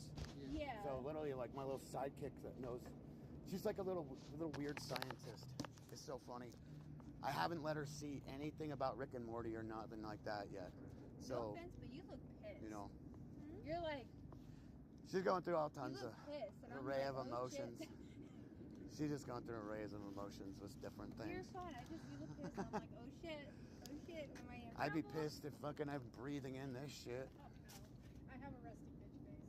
So do So does he. I'm really That's nice. what- I swear. I'm a this sweetheart. one. I'm gonna smack this one Literally. time. I'm just so glad that did not fucking catch on fire to take all this out. I would be pissed. I stay back there. Yeah, you guys, fucking with her. you guys have that one on the end too, so you have the end cap. I'm in the middle. There was some kid that was fucking with her. You guys have a good night. Yeah. Me too. There was some kid that was fucking with her, and then, you know, I was gonna get some gasoline. Don't threaten He was any. 16. Hey, And I'm just gonna. from what happened with harassed me, don't threaten anybody. No matter, don't ever say, because when I said if you fuck around, I'll kill you. Yeah. I've said that to homeless people all the time, and I've gone fisticuffs with them because they wanted to test, and it was like a mutual combat thing. Yeah. And I'm like, So yeah. literally, I ran back. Don't there ever say it. Because I Cause ran that- back there. I like to meditate and yoga and just hike. Mhm. He followed me and I didn't realize it. And I was running, and he ended up in front of me. I ran into his chest, and I'm like, oh fuck! That's nuts.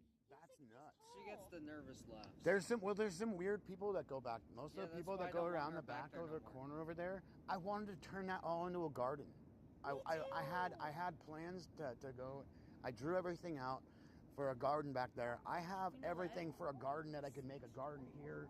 All I these really am seriously. I want to buy back there and have somebody turn it into a beautiful fucking garden. That place cannot be sold or bought because the Bureau of Land Management owns it, and it was. I talked to the forestry guys that went do the maintenance to fix the fence in the back, like there was a catch They to gotta Manitou. fix the other side, then. There's an Dude, opening over there. that whole fucking this whole part of the chain link from the middle of the fucking thing all the way down is ruined. Like I want to go cut the chain link off there and go and fucking wrap it, like go There's You can a. go right through the other zone. I have a There's cat hole that's over there. buried over there. 'Cause Fuck, really? There's a hole right there now? Yeah, yeah, that's where it's been just there. walk straight and then make a I left, buried our cat over follow there. the whole fence line and just keep looking Yeah, right. coyotes are over there. Yeah, we also Huh. buried. I've our never cat caught over there. one. We You buried don't our ever cat. want to catch one because the thing is, if you see one, there's 12 other ones watching because they run in I've packs. never saw And if you anything. The only thing I saw was a little bit of snakes and. well, if you kill one, they'll go and reproduce. That night, if they don't hear back, the same call, their call come back, they'll go and they'll all start fucking, and they all just start having babies right away because one didn't come back, so they have to multiply again to get their numbers back up. And that's literally, if you see coyotes, you can shoot them. They're $15 a piece. You can turn them in. So if you shoot them with the 22 with subsonic round, you're totally perfect. Lever action one, you can get them for like I fucking gotta start $150. posting my son again. But if you ever see coyotes at all, you call Fish and Game immediately and go, hey, or you do the crime check and they call Fish and Game and you make the report. Yeah. So they'll come out and euthanize them because they'll try to get them all down, but the numbers, they'll keep pushing into the town because they'll go after all everybody's pets. Yeah. Your pets are fucked if fucking coyotes get around. I've being around, like when I was 17, I lived up on Schweitzer till I was 22. Yeah. And through high school, it was nuts seeing I'd see coyotes. I saw a couple wolves up there, which is definitely wild. You'll see bear and shit and moose and whatnot. But I had elk in front of my house. I'm like, oh look, and I had an elk antler fucking chandelier. I'm like, don't look in here, buddy. Fuck. But you get giant. They're giant. The backs of them are the size of that fucking the top of that van. The elk are. I'm only a small fucking dude, so all my friends are way over 6 feet, and so they were literally fucking kind of eye to eye with some of them fucking things, but we're good on whitetail and mule deer. We got the right size. So because their backs are like that, like a bull. Fuck, man. Anyways. This dude, that sun is so nuts. I was trying to take pictures of it over there. You could, as soon as it cuts out, it looks like this. Looks like the color of my can. It's fucking so red. Yeah. I wanted to go document shit, but I just been sitting in there gaming. She called me because she was pregnant. I was like, oh fuck. Yeah, I just heard that. I was like, damn. She's gone to the hospital so many different times. Wow. Yeah, this is the fourth one for her. Yeah, this is. It's not mine. This is my baby. I have my stepson. He's all I want. He was half asleep.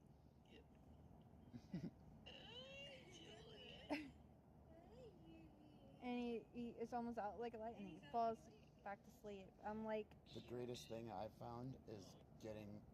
You probably have a series of blankets, right, for him. Oh yeah. Take two of them, put them in or take one, put them in a plastic bag and stick it in the freezer. Then stick the other one in the freezer, and then have those and rotate. And so you always have a frosty blanket to put them in because most babies run hot. Hannah used to just sweat her balls off, so I need to have a fan on her and then a frozen blanket to tuck her in with them, so she'd be all toasty. My little girl is just. Oh my god! When I was pregnant, only thing I wanted was ice. When it was snowing, there was clear ice. No joke, like this big. Yeah.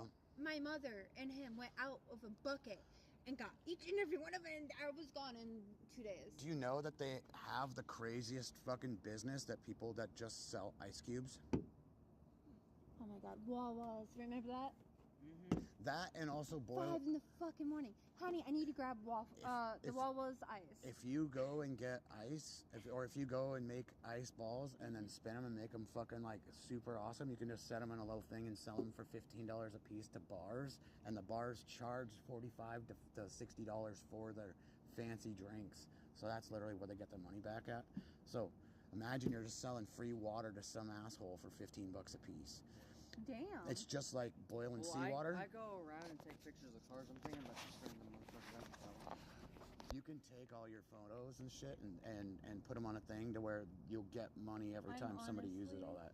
But just try not to have it access to all your other private shit, because most of the time it will give access to all of your whole camera roll instead of just that one. or that specific grouping. You know what I mean? Yeah, I'm thinking about making little small things, stories that you can put on newspaper. Me and my dad used to sell copper. You can get money for that. Sorry. We would either buy copper or just strip a bunch of wire and like make bracelets and shit. Yeah, copper bracelets, necklaces, rings. Copper wire wrapping is pretty good. It's pretty lucrative now. Like with gems and the other stuff. Shit. I made her one. Like we made thousands of dollars. Like my buddy Adam Perry had a place called Insightful Delights up in the Northtown Mall for a while, and he'd sit there and wire wrap and sit there with like silver wrap, and he'd be doing all these crazy. He has a fuckload of shit. They're so rad. I literally wanted him to do this. This is my piece of jade, and the dick won't fucking answer me anytime I message him. I'm like, yo, dude, what are you doing? Can I come by and see you? And literally he's like, I'm like, I don't know, I kind of know his wife a little bit, but he's like my brother. So like, I'm like, hey, dude, fucking, I used to go into the shop, and his wife would be there, he wouldn't be there. I'm like, where the fuck is dude at? She's, oh, he's over here. Just tell Adam I'm here, please. Just tell him Lucas is here.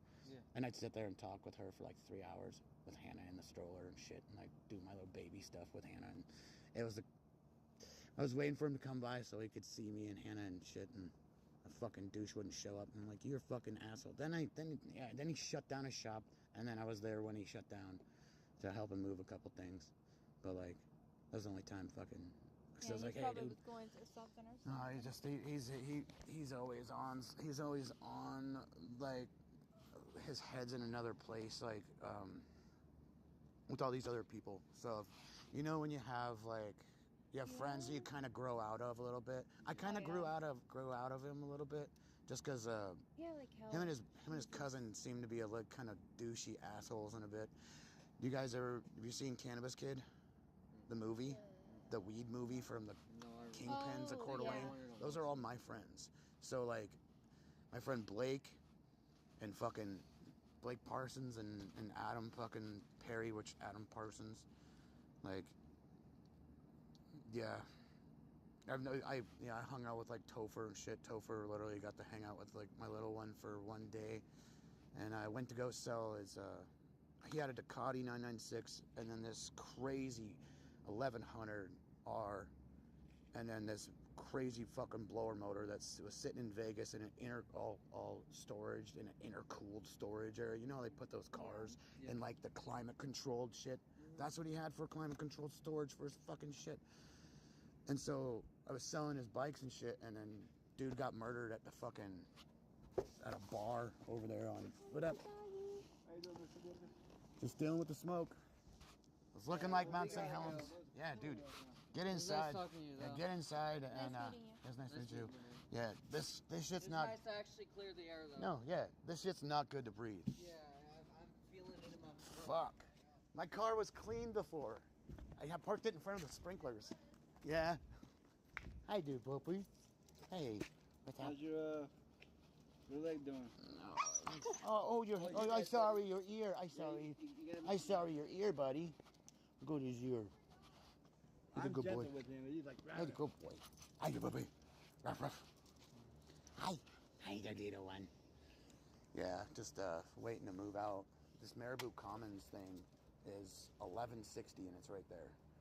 And you can just go Marabou Place, but if you go into Marabou Commons, that's who has it's their other one. Okay. And you get 1,040 square feet versus the 855 or 890 we get. Right. Oh, dude, it's way bigger. You get a hallway, and fucking like the dining room's bigger, the living room's bigger, the bedrooms are bigger. Dude, you could get a 3-bedroom for what you pay here. I'm not even kidding. I wanted to get a 3-bedroom, but they want to prove me. I told my mom to move in. So, but well, hopefully she does. We'll see what happens. I have a fucking court tomorrow on the shit that happened. And then because those guys I was just talking to, that was the guy that filmed me for me to get evicted. I was already like talking shit to him before, but I was like, hey, how old are you? He's all just turned 20. Oh, that's cool. So I'm not gonna hurt some kid that's fucking 25 years older because I could. I was like, dude, you need to go to the oil field. You need to do this. You have no criminal background. You need to do this. I was like, if you want to have a crazy life and go do everything, work now, play later. I was like, and if you guys start having kids, he's like, well, I have a kid. No. He's like, well, I kind of. She's got a little black boy. Oh. Like, so she got knocked up by a black dude, and That's sad. no, hey, dude, that's the stereotype shit. And daddy's in jail, or did he just get a big of milk? No, the milk just left and never came back. I know stereotype, but there's a lot of really good black fathers out there. I know a lot of good guys. I know a lot of them my friends. Yeah. And because like you wouldn't want to be friends with somebody that ain't like that in the first place. So you got to be always a good person. It doesn't make any sense not to.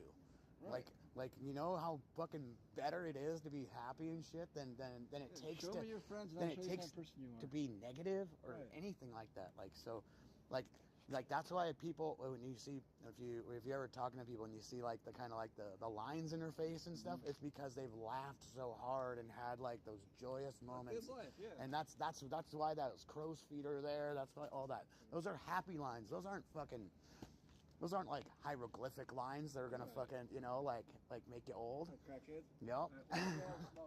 Yeah. Oh yeah. This shit. The ash is falling, man. Yeah, it's on my car. I just like wiped a bunch off.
Alright, we're back in this bitch. We got fucking Wi-Fi on. We got our speakers ready. Where'd the other one go?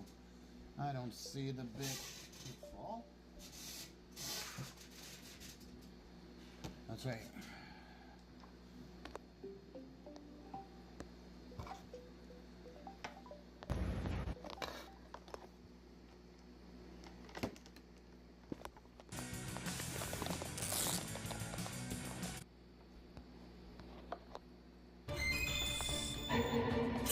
Hey, what are you doing? You're the boss of Temu, aren't you? A scam company. Excuse me? You announced that by downloading Temu, we would receive a gift. I downloaded it and didn't get. All right, let's take you to the Old Trails Fire. That one's sitting right now at 3,481 acres. Vista's been working on some power crews, as Morgan showed you previously. Morgan, what are you seeing right now? Hey there, Sean. Yeah, we're off at Sutherland right here. We actually have some neighbors that are walking away. A lot of neighbors have come and gone. We also just saw the Salvation Army show up. It looked like they had some food in their hands, and they were just walking around trying to make contact with anyone who is here. This is true. The crews are still working, as Gabe is showing you right now, just to make sure that everything is safe. That's why we're not heading down that way on the street. I also noticed over here a power pole that is nearly hanging on. It obviously caught fire and is leaning this way. You can see the power line extends through the tree over here. We know that this has been decommissioned. So I'm going to walk through here to show you the property and the damage. You can get it from this viewpoint. It's just breathtaking. Home after home is gone. And I know we're just talking to people about being affected, and we're putting the faces to this crisis now. City's retired since, but great people, and they watched their home burn on their home surveillance cameras last night. And we know that fire crews have been helping, and Darcy and Josh told me they actually saw a firefighter come up to their house and try to save it, but he was just overwhelmed by the. So this is the day after. This is the immediate recovery. This is just the initial taking it all in. And I think a lot of neighbors are emotional that we have seen. Some are angry. And they've expressed that to me. So there is a lot that's going on here today, here in the Indian Trail neighborhood. Sean and Leslie, we're going to continue to talk to people. They are still coming out of their homes, taking video after seeing this. Yeah, it's just so emotionally heartbreaking, and it's just tough to take in and comprehend the scope of Morgan National Old Trail fire, and best to your friends and really anybody that's impacted this, whether it's losing home or it's being displaced, we just want to send out as much support as we can. There's not much you can do, but just rally together and be cohesive as a community. Stopping by first responders with a bottle of water, driving up to them and saying thank you for putting your lives out there on the line.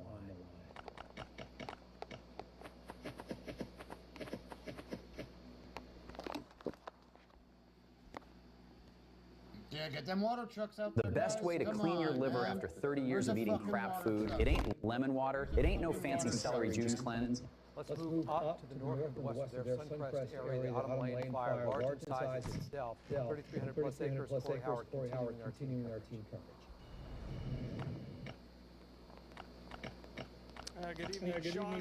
We're just up here, as you mentioned, south of Suncrest, Riverside State Park. We've actually been watching the aerial attack on this hillside continue for the past several hours here. You can see the smoke just billowing from that hillside, flames visible, at times large flames visible, at times those helicopters, we've counted three of them, just one facet in the fight against these flames. Earlier, before we even got to Riverside State Park, we actually were on a road where the fire had burned up the hillside. Neighbors were helping neighbors, but also helping firefighters.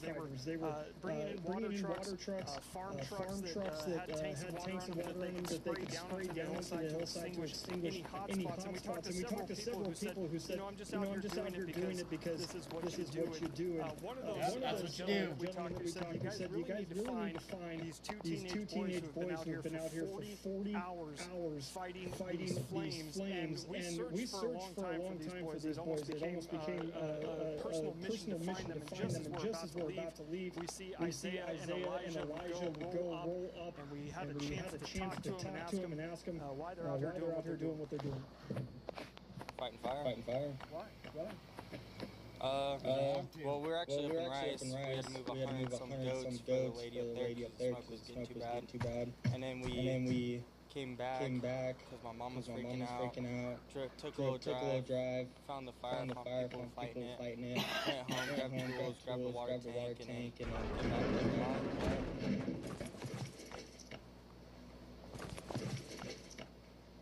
So that's Elijah Legault, and again, him and his brother Isaiah had been up for over 40 hours doing what they can, as you heard, moving goats, putting out hot spots. I actually talked to Isaiah first, and I asked him if he wanted to talk to us, and he's like, I will talk to you, but I am just exhausted, I'm going to go get some rest. He walked away, said, that's understandable, that's fine. Then his brother Elijah comes up, and he's like, I'll talk to you. So Isaiah came back and said, are you really going to make me stick around? So brothers, right? That's what brothers do. So we appreciate those two fine young men for not only talking to us, but more importantly for being out here fighting these flames for 40 hours. I hope they're getting some rest right now. A little moment of levity between brothers there, but also, Sean, before we go, another sliver of levity that we found as we moved in here to Riverside State Park. We noticed a Washington State Patrol Trooper that was sort of moving about the road. We stopped and realized that he was trying to get these off the side of the road. There were some llamas that had either gotten loose from a corral, or perhaps, as we do in these situations, some owners will just open the gate and let their larger animals kind of fend for themselves. We don't know obviously what happened here, but we do want to report that if you are missing three llamas, they seem to be doing fine. They're just out in the field grazing while all this is going on around them. So if you're missing your llamas, just know that they're okay.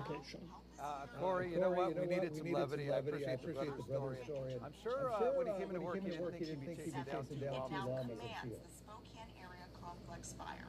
It's a highly Sean, I come to work every day hoping I get to chase down Len. Today was just happened to be one of those days. What was I thinking, Corey? Yeah, great work. Appreciate it, buddy. Thanks for sharing the personal stories out there. There's a lot of goodness out there. Focus on that. The NFL just quietly banned a compound from competition. Not a steroid, not a stimulant. A natural extract that gave players such a massive cardiovascular advantage, increased blood flow, zero platelet stickiness, oxygen delivery off the charts, that the league classified it as performance enhancing. Players were recovering between drives like they were 22 years old.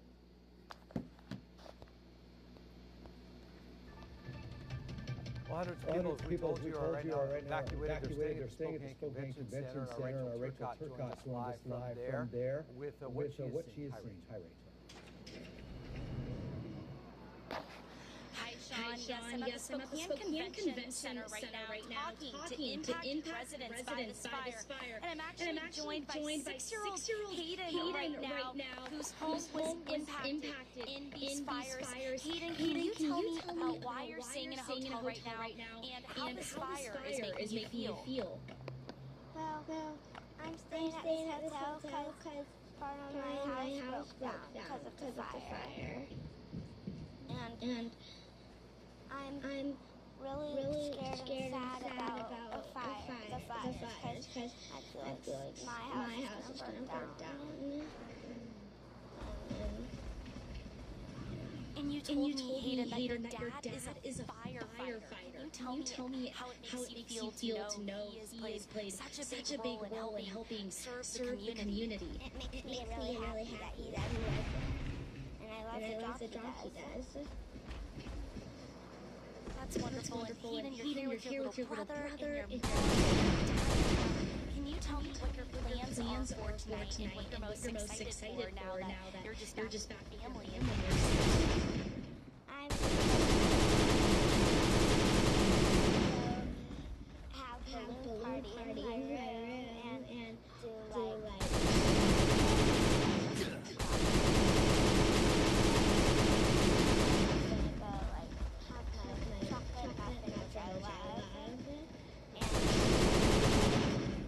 go in the hot tub and he last question, what are you just hoping for these next few days? What do you want? I want to have sleepovers with my friends. And, well,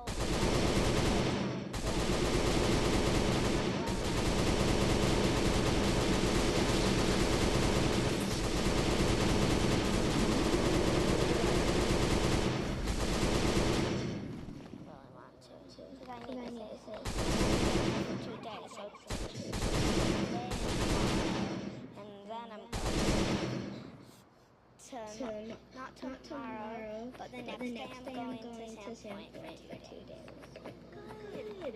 Good. Well, you heard it here. Speaking with evacuated residents, yeah, go to Sandpoint. Their homes or just have their homes severely impacted by fires here in Spokane. The community is really coming together, supporting one another during this incredibly difficult time. But for right now, reporting live in Spokane with Hayden, who's staying in a hotel and is safe with her family. Sean.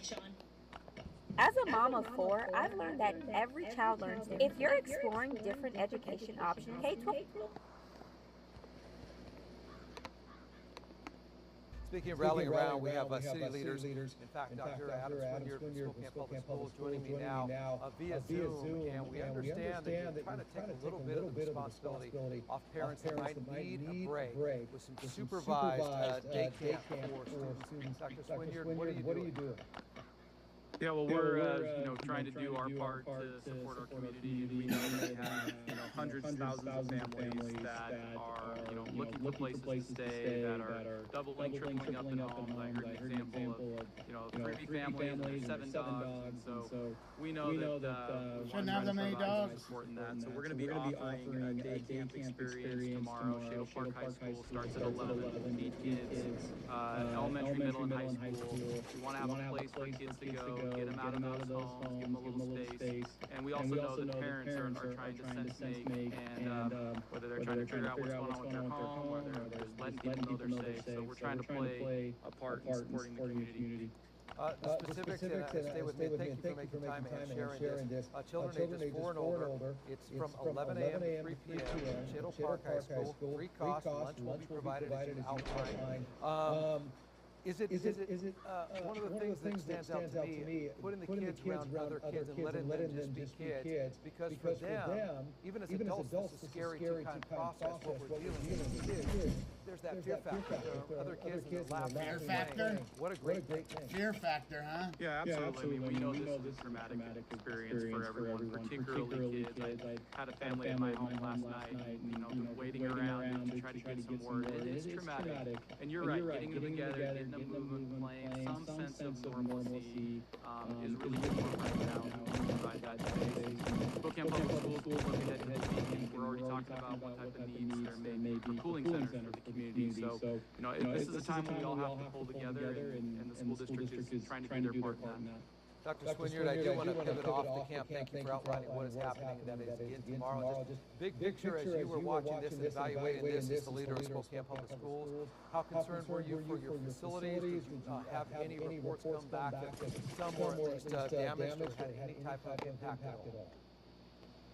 Yeah, I mean, first and foremost, we're concerned for our families and our staff and everyone's safety, and then, pivoting to our school facilities. The fire came very close, within a block or so of Indian Trail Elementary School, and then the fire came right up to an access road next to Flett Middle School. So definitely some buildings that were in harm's way. At this point, it doesn't look like there's any structural damage to our school facilities. All right, and let's put it right back where it should be. Our thoughts with all the families out there impacted. Dr. Swinyard, thanks for stepping up and doing your part, and really just giving the kids 4 hours of just taking a break from a very stressful time. Appreciate you joining us here at 6:30 hours. Thanks so much.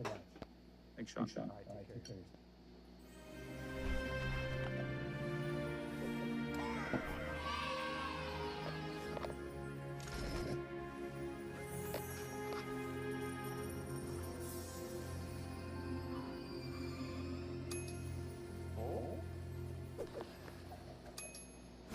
Play the fairy tale season, Emin.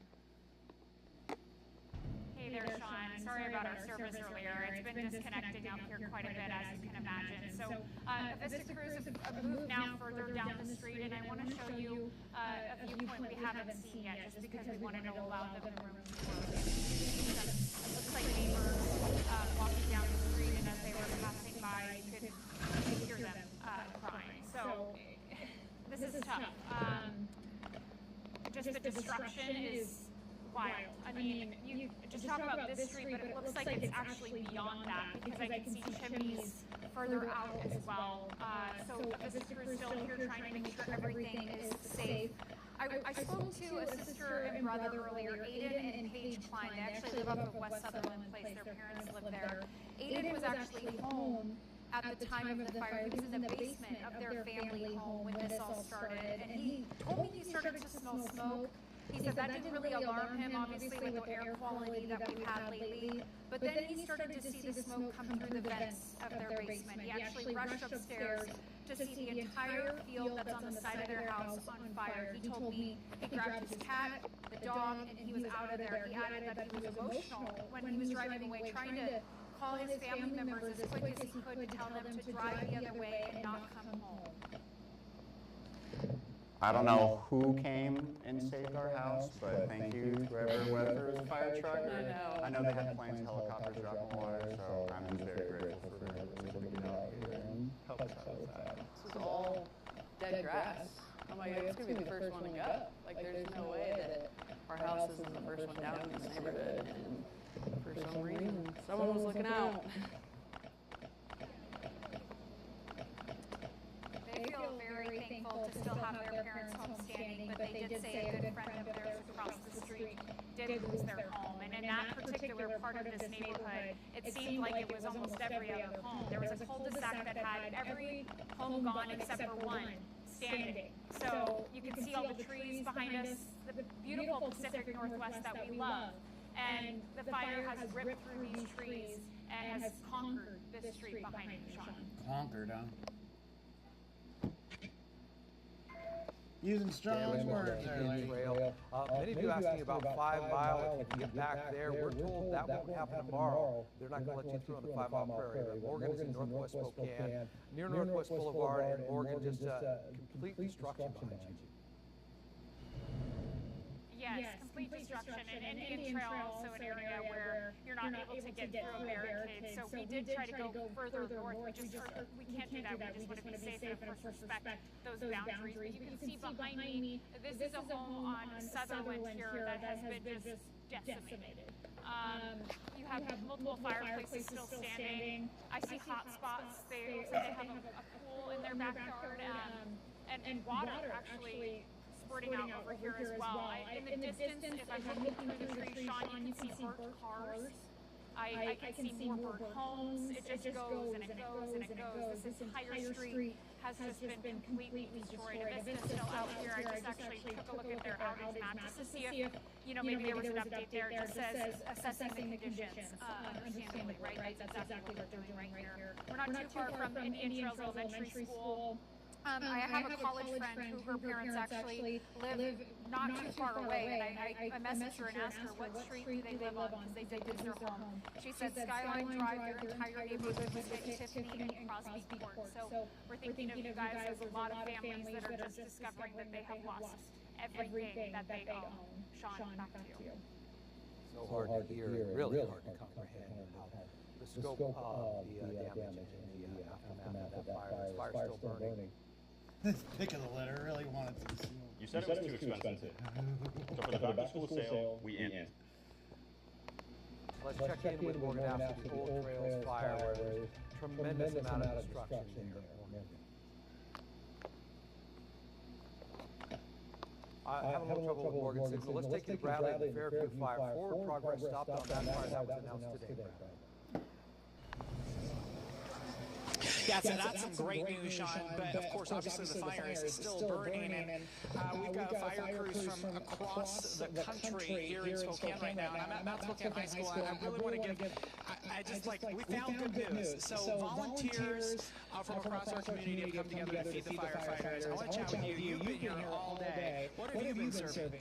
My name is Carla, and we started this as a vendor event just to extra from the spike and dig yesterday. So a lot of us vendors that work all well together at vendor events, we came together and we just packed up cars full of stuff, and then we put it out on Facebook, and the community has shown up. And they've shown up because I will say, everybody watching at home knows this. When you put out zips, that's like the best thing you can do. And we've been seeing the firefighters come and get zips. We've got fry sauce, tartar sauce. I mean, you guys rolled out the red carpet for the fire crews. Thank you guys so much. Oh, we're glad to help. How many burgers do you think you put together? We made over 200 burgers and fries. How much fry sauce have we gone through in tartar? Looks like we've gone through a couple gallons. Okay, well, we're going to let them eat it for sure, but I mean, it's just great perspective, right, about how awesome our community is. We've got water donations being made right now. Those have been coming off the truck. We've got tacos right here. We've got pizza that have been donated. I mean, this doesn't make you feel good about our community. I don't know what will, because this is just a really cool, visual for a difficult situation. Our community coming together, making the best of a really terrible situation, working to feed these fire crews and National Guardsmen who are here right now. I want to talk real quickly to you. Give me your 411 on why you decided to show up today. I know you're just a volunteer. Absolutely. My husband and I own Sunday's Cleaning Service, and we actually did a lot of the contract work out for the Upper Fire. We're moving fire retardant from the homes, working closely with ServPro and insurance companies to get everyone's claims figured out. So we wanted to volunteer our time here and put a face to the name and meet some more people and see if we can help out.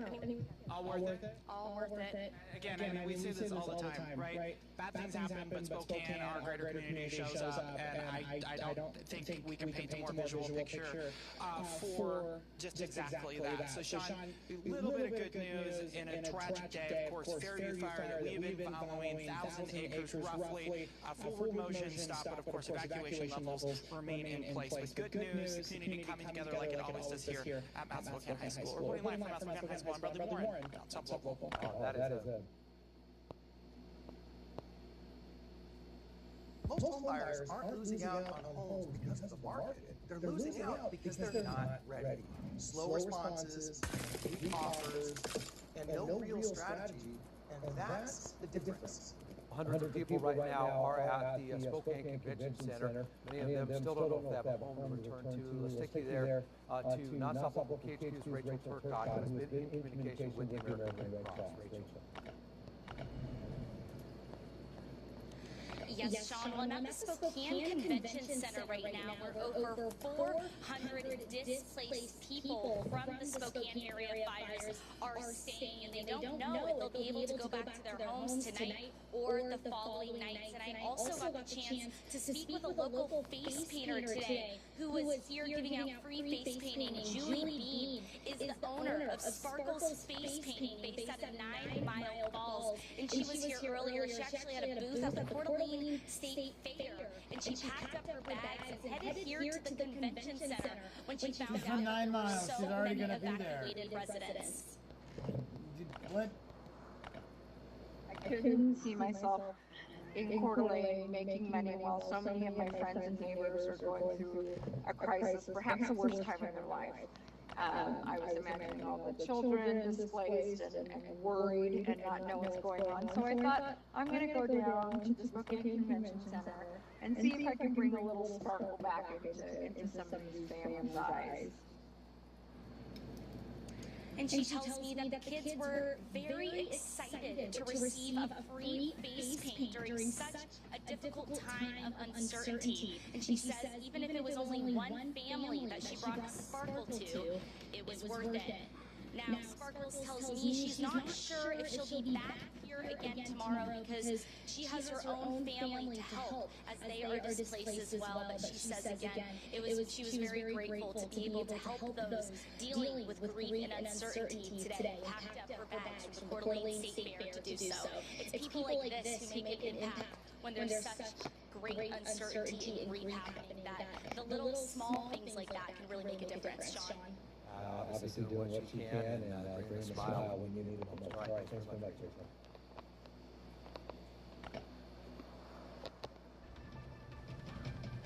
Well, so many people and so many animals impacted by these fires and the evacuations from them. It can be daunting to try and figure out where to stay. When you have big animals, that can be even harder. Nonstop West, WX reporter AJ House at the Spokane Fairgrounds for us live. Hi AJ, the program there, program hard, keeping people and livestock safe. Absolutely, Sean. It's weight lifted off of evacuees in a very tough time. I've spoken with multiple families today in different situations. Obviously, Heart here is prepared for both domestic animals and livestock. We've seen people here bringing 20 to 30 horses, people bringing their chickens, goats, someone even brought an emu. So if you're considering bringing your pets here, you're not sure, maybe you have a more unique animal, they will probably be able to find a way to accommodate. They saw since yesterday, midday, about over 200, that would be the minimum, animals here. I'll go ahead and list out for you. Over 100 horses, 60 to 70 dogs, 40 to 50 cats, goats, chickens, and more. The staff here is rotating shifts. There's a possibility of another barn even being opened for them if they need more room. Evacuees are welcome to leave their animals here until they find new accommodations, of course, within reason. Security is a major priority. No one can pick up your pet but you.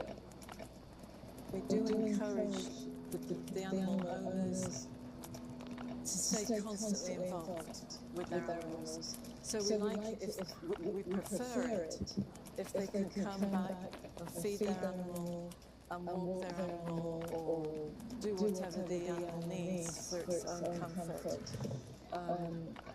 The animals are much happier when they see their owners, the owners are happier when they see their animals.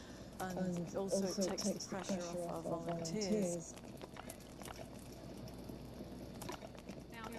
of animal and human food are both being taken here. Workers sharing with me, they've actually shared some of the human food with evacuees that are camped out here. The human have food. some easier access to their animals, and it's just quite frankly somewhere for them to stay. Some of the evacuees had been over 24 hours, so that's where those human food donations went as well. I've seen a line of cars even over the last few minutes here tonight. The good news is some animals are being picked up. We're still seeing some being dropped off due to evacuations, but there are also some that are happily reunited with their owners as they find new accommodations or are able to safely get back to their homes. We'll be with you throughout the night and the next few bit with our coverage. It continues after the break. I thought online dating meant talking to someone hundreds of miles away. Turns out someone interesting was only 3 minutes away. This app helps you meet people. Shut up. Take this app. We want to take you to the Autumn Lane fire first, and our team coverage here at 5 begins with Corey Howell. Hey Sean, yeah, you mentioned this fire exploding overnight, and it absolutely has. We've been up here the whole afternoon providing updates on our website and through our social media channels as well. And one question that I got on one of the videos I posted was, is it still active? And it is very much still active. We're right now in Riverside State Park, but I want our photographer Michael here to zoom up on the hillside behind you there. You can see houses in the foreground, but in the hillside behind those houses, smoke and huge flames still engulfing that hillside right there. We are hearing, to give you an idea where we're at, we're just south of Suncrest, but we are hearing in the distance, we're hearing the sounds of the effort it is taking to extinguish those flames. We're hearing chainsaws, and most importantly, we're hearing the aerial assault. We're hearing those airplanes that we talked to a Washington State Patrol trooper who was posted up in a roadblock saying that they are still making those drops. They are still in the area. We saw some spotter planes go by not too long ago, but before we got to here, again, we're in Riverside State Park. On our way up here, we encountered, you mentioned it, neighbors helping neighbors, but also neighbors helping firefighters. We came across a few neighbors on this one road that you're seeing right here who took it upon themselves to go out in the middle of the night. Some of them have been up for 40 hours straight, going down this hillside, bringing their shovels, bringing their water tanks, bringing their water trucks, and extinguishing those hot spots. We asked a couple of those people exactly why they're doing it. Take a listen. Yeah, we had a water truck that we use for hauling water to cattle or, in dry season. So we had 2 trucks out here that we're using, and the neighbors have found stuff, and my nephew went and grabbed this thing to help out. So I just picked this up this morning, literally called them, and picked it up, came right up here, tried to fill it with one of the cattle ponds, and then now we're here. Wes and Cole, they're just doing what they can, and they weren't alone. There were plenty of other people just living in the area. Their homes not necessarily threatened, but they're just wanting to help out their neighbors, help protect property, help protect land. And you can see again, this has been happening for the past 20 minutes that we've been in this parking lot. These flames up on this hillside sort of ramping up and then kind of settling down as they're engulfed in smoke, but they are making their way up that hillside. Again, Sean, we are hearing. We can't necessarily see anything because it's so smoky out here, but we are hearing those efforts. We are hearing that aerial attack up here on the Autumn Lane fire, doing whatever they can, doing the best they can to get this thing under control.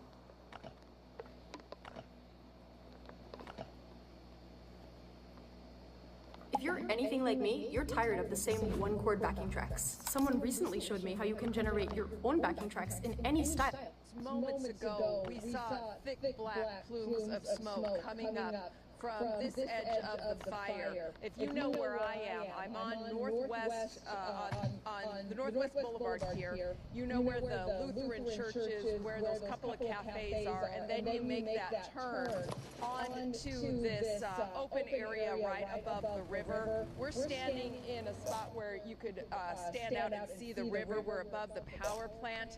And just moments ago, we saw about 2, 3, or 4 areas of thick black smoke. I'm seeing one in the distance as well, another plume of very black smoke. This is beyond the stretch of homes that are along this ridge line, and street behind them there. We do know that the VA center is evacuated. We did not risk driving any closer to that VA center because what we've seen since I just tag teamed out Haley Gunther from this vantage point maybe 20 minutes ago, I've seen rigs from Coeur d'Alene shooting by. I've seen rigs from Moses Lake shooting by. We've seen water tankers on the backs of trucks and a Vista Cruise also going by toward the fire. Now, Sean, you have to help me with the description. You know where the old Joe Albi Stadium is, where that large cemetery is.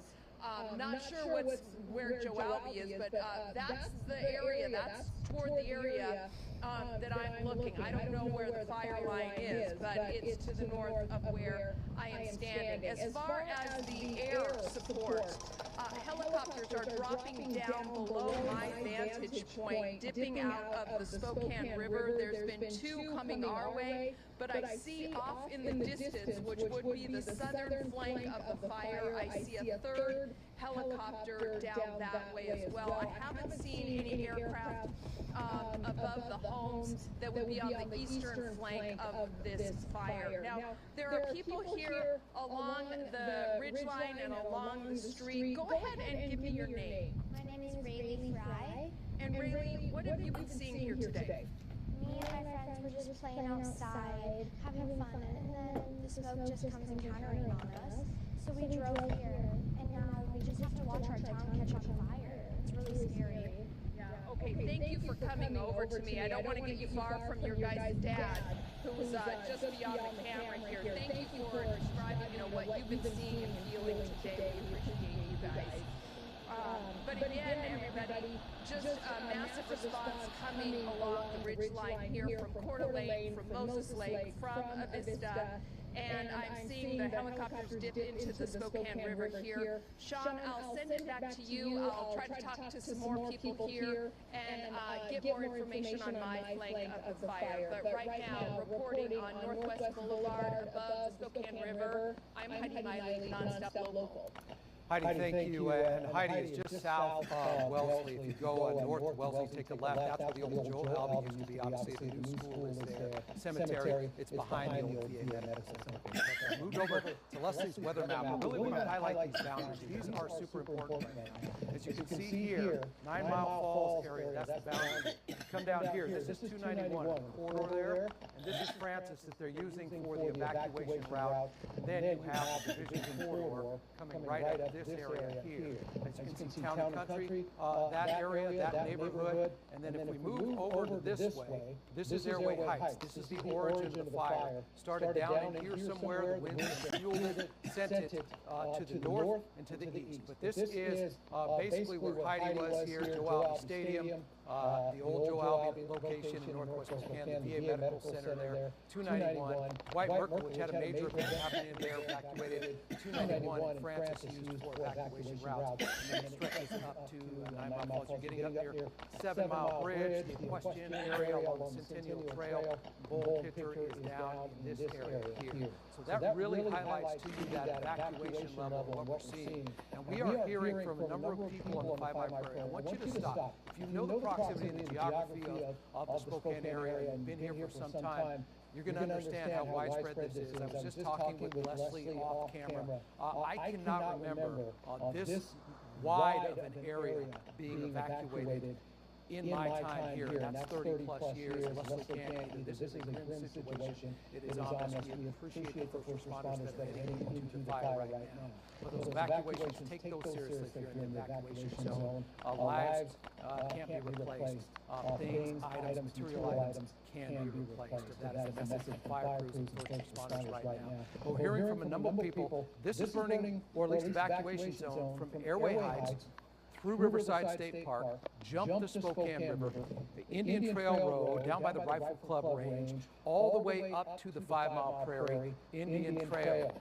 We understand we have Ryan from DNR on with us right now. Ryan, this is not a good situation. Imagine being able to build anything just by thinking about it. Meet Base 44, a complete Ryan, this is not a good situation. What are you seeing? Give us the latest information for people to hear. No, Sean, and frankly, you put it as good as I. If you are under a level 3 evacuation because of this fire, please leave. Not only is that for your safety, it's for the safety of your neighbors, and more importantly, even the safety of our firefighters. Things can be replaced, lives most certainly cannot. So again, if you are under that level 3 evacuation order, please leave, let those firefighters in to do their job. Right now we're estimating that fire at about 2,000 acres. And again, really unprecedented fire weather conditions this weekend. It is a wind-driven fire in those tree and grass fuels. But as you also mentioned, we have a significant amount of resources that are mobilizing into the area. Firefighters from as far away as Idaho, Moses Lake, and including those crews here locally from our fire district and DNR with heavy air support. And we're going to continue to aggressively fight this fire and hopefully work to stop either slowing that spread. Ryan, certainly appreciate you taking a few minutes. I think your information from the front lines there is important to get out to people. I'm gathering information here in real time, but you have tremendous experience in these situations, maybe not at the magnitude, but I'm trying to get respect. Concern level, how widespread this fire is. You said about 2,000 plus acres right now, but just take the time to give everybody critical information that is accurate. The winds were really the issue today, and we'll continue to through this. Again, we're seeing unprecedented fire weather this weekend. The National Weather Service putting out, for the first time in past in Washington, an above critical red flag warning, dangerous situation. And unfortunately, we're seeing that manifest on the ground. We have several fires that are broken out now in our region, in the inland northwest. And I'll be honest, crews are stretched thin. We are going to put as many resources on these fires as we have available. But what we need now to get through the critical fire weather period is we keep those sparks off the landscape, respect those burn bans, as much safety as we can exercise to minimize the amount of fire starts while we address these critical fires that are already on the landscape. One quick follow-up question you just had for us, Ryan. You talked about firefighters being stretched thin. Is there a call for reinforcements from outside areas? As far as statewide, we have those large fires burning on the landscape. Thankful to our partners around the Northwest, especially the state of California, has sent a Spanish team to help with those larger fires. Washington, that have resources to address some of the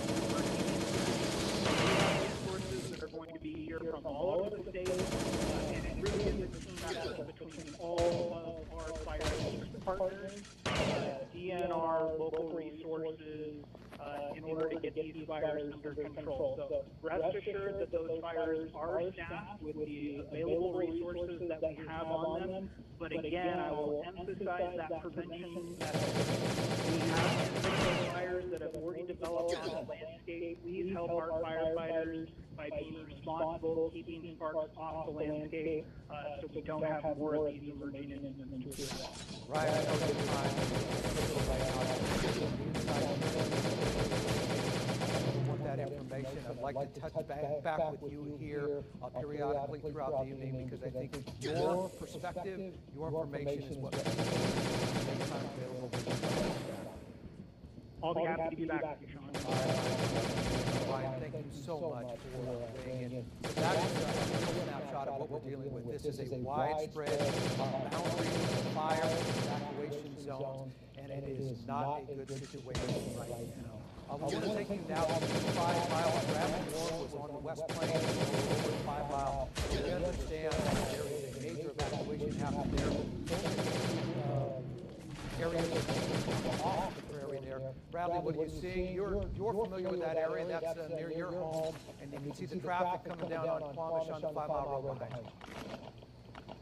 Yeah, well, my home and our photographer behind the camera, Dave's home, are under the level 3 evacuation, so this is personal for us, just like it is for everybody else dealing with this situation. And I want to show you the traffic situation here in all directions. We're really seeing it. This is the most important thing. I just spoke with DNR. They do not want you to take things into your own hands. So as this evolves right into this situation, do not mitigate traffic.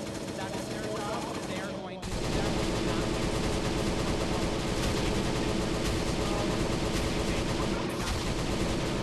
We just watched that situation unfold over here at the intersection. It caused some chaos and confusion. That is not your job. There are officials, there are trained officials who are here working this fire that are trained in evacuations. Yes, things are moving. Choose from thousands of realistic voices to use in your content. Change the way you record podcasts, voiceovers, and branded content with the #1 AI-powered voice generating technology. Stop searching for the perfect voice and stop wasting time re-recording. There are officials, there are trained officials who are here working this fire that are trained in evacuations. Yes, things are moving slow. There is no getting around that process. This is a mass evacuation of a major metropolitan area. It is, of course, being done for your safety, and the way to execute any sort of assistance is to follow their prompts and do not take things into your own hands. So, for instance, making another lane of traffic like we're seeing right here, that would be a no-fly zone. That's not something authorities are interested in you doing. This is a scary situation. There is no getting around it. This is emotional. Everybody is going through it together, and the only way we get through it together is by following the prompts from officials. So please listen to the officials as this evacuation process is taking place. It is heavy right now. There's a lot of people coming down off of 5 Mile. We'll continue to monitor it. We have just seen additional resources from Washington State to help mitigate this portion of the exit. Just down off 5 Mile Warren, non-stop local. Bradley, we appreciate very responsible language there. Bradley said it right. Responsible language. Strategically, make sure you remain safe. This is a major city event into the county, obviously along the West Plains out there. We hide from the city of Spokane. Erica joining me on the phone. Erica, thank you for taking the time. Back to you and the mayor's administration keeping a very close eye on right now. What are the conversations right now in city circles, and what do you expect going forward? Absolutely. So the situation is really changing fast and moment by moment. The city has activated our emergency operations center. That means that we have representatives from police and fire, some of our county partners, all here in one place as efficiently as possible. We've been in contact with the governor's office. We've also been in touch with DNR and our various partners at the statewide level, just coordinating what kind of response we can and what's available. Are there any conversations of a news conference with the coordinated office? We're in the beginning stages of this fire. Absolutely. Yeah, we're looking to submit that information as quickly as possible. So we're able to provide a press conference. We ask that members of the public, our media partners, keep close eye on our social media channels. That's where we'll be sending the latest updates. We will make sure to get that out as well. Aaron, from the city's perspective, covered right now. Thank you so much. The key story there is heard by DNR say the winds were not cooperating at all. In fact, fueled this fire, jumping from tree to tree, and some of our about 5 minutes ago. John, and I don't think we've even seen the peak wind gusts just yet. So that is quite terrifying. You also heard Ryan say that all of our fire crews are incredibly stressed. And then Bradley, just a few minutes ago, telling people, please, let the officers, the police officers who are out and about trying to manage traffic do their job. Let them do it. Obviously, we'll get some of our traffic.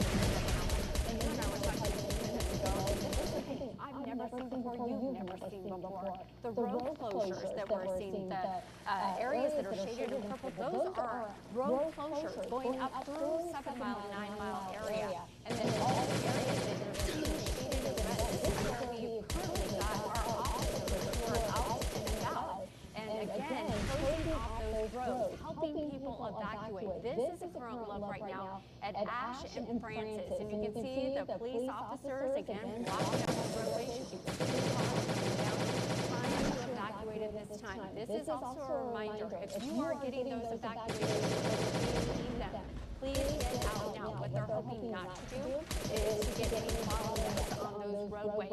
Again, Maple and Francis, you can also see those officers out. Please let them do their job. Please listen to what they're telling you and know where they are telling you to go. And if you are getting those evacuation orders, take what you need from your home. That means medication, important documents, pets, and then leave. This is the vision and you've got traffic flowing, people evacuating at this time. If you don't need to be up in that area where there are some slower traffic conditions because of evacuation, please do not go that direction. Country Homes Boulevard and Cedar Road, again, their officers blocking the roadways, making sure that people are going where they need to go at this time. So please give them the space, listen to what they are asking you to do, and then as far as power outages go, we are seeing numerous power outages. Just got a current count from our guy at the desk. Love him. Daniel's helping us out here. 31,401 people without power. In power, 9,284 people without power. So again, we've got numerous power outages. Some of those are planned power outage rollouts. Ahead of this, Vista was on top of this, helping again to alleviate some of the concerns for today, and then some of them are not. So they will send you a notice if you are under those evacuation orders, again, planned evacuation orders, or excuse me, outages at this point. We do have 3 new fires that are out there. We are dealing with the Old Trails fire right now. That is our biggest, the Fairview fire and the Autumn fire. So there is a lot going on, and again, I'll remind you that our fire crews are incredibly stretched. Yesterday we were talking about this. The first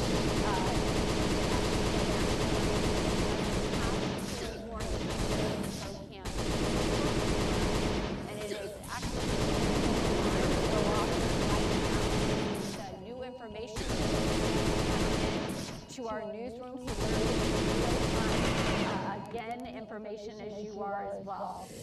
So with more on that, I'm going to send it over to Sean to feed you the latest information on what just came in, because again, real time is what we're getting right now as well. Basically, the emergency alert is for fire and law enforcement command.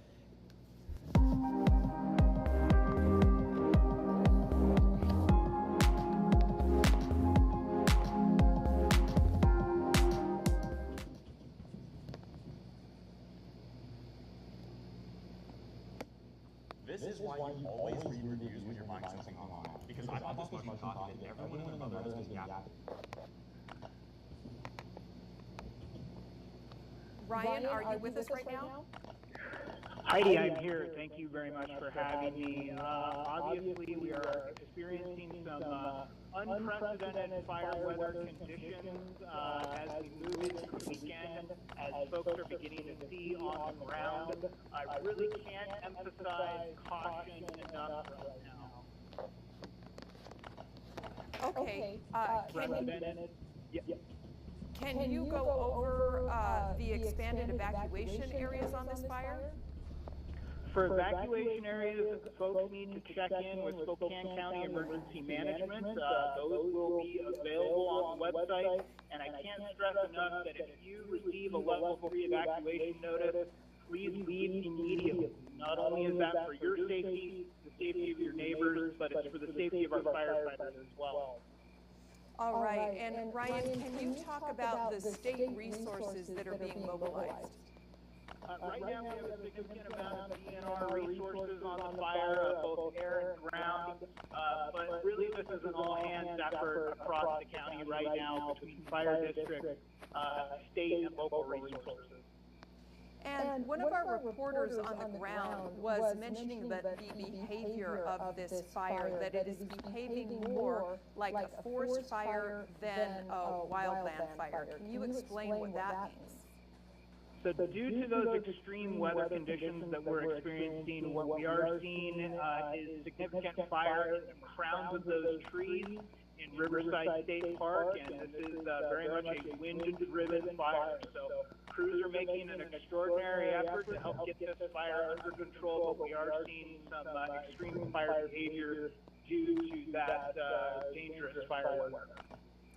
Okay, and I'm assuming that this will be an event for several days, for several nights. What's the plan that the state is making right now? Well, right now, firefighters are doing everything they can to ensure that the structures within that fire footprint are under some sort of structure protection, and we're going to continue as much air and ground resources dedicated to this fire as we can until we can get it under control. Okay.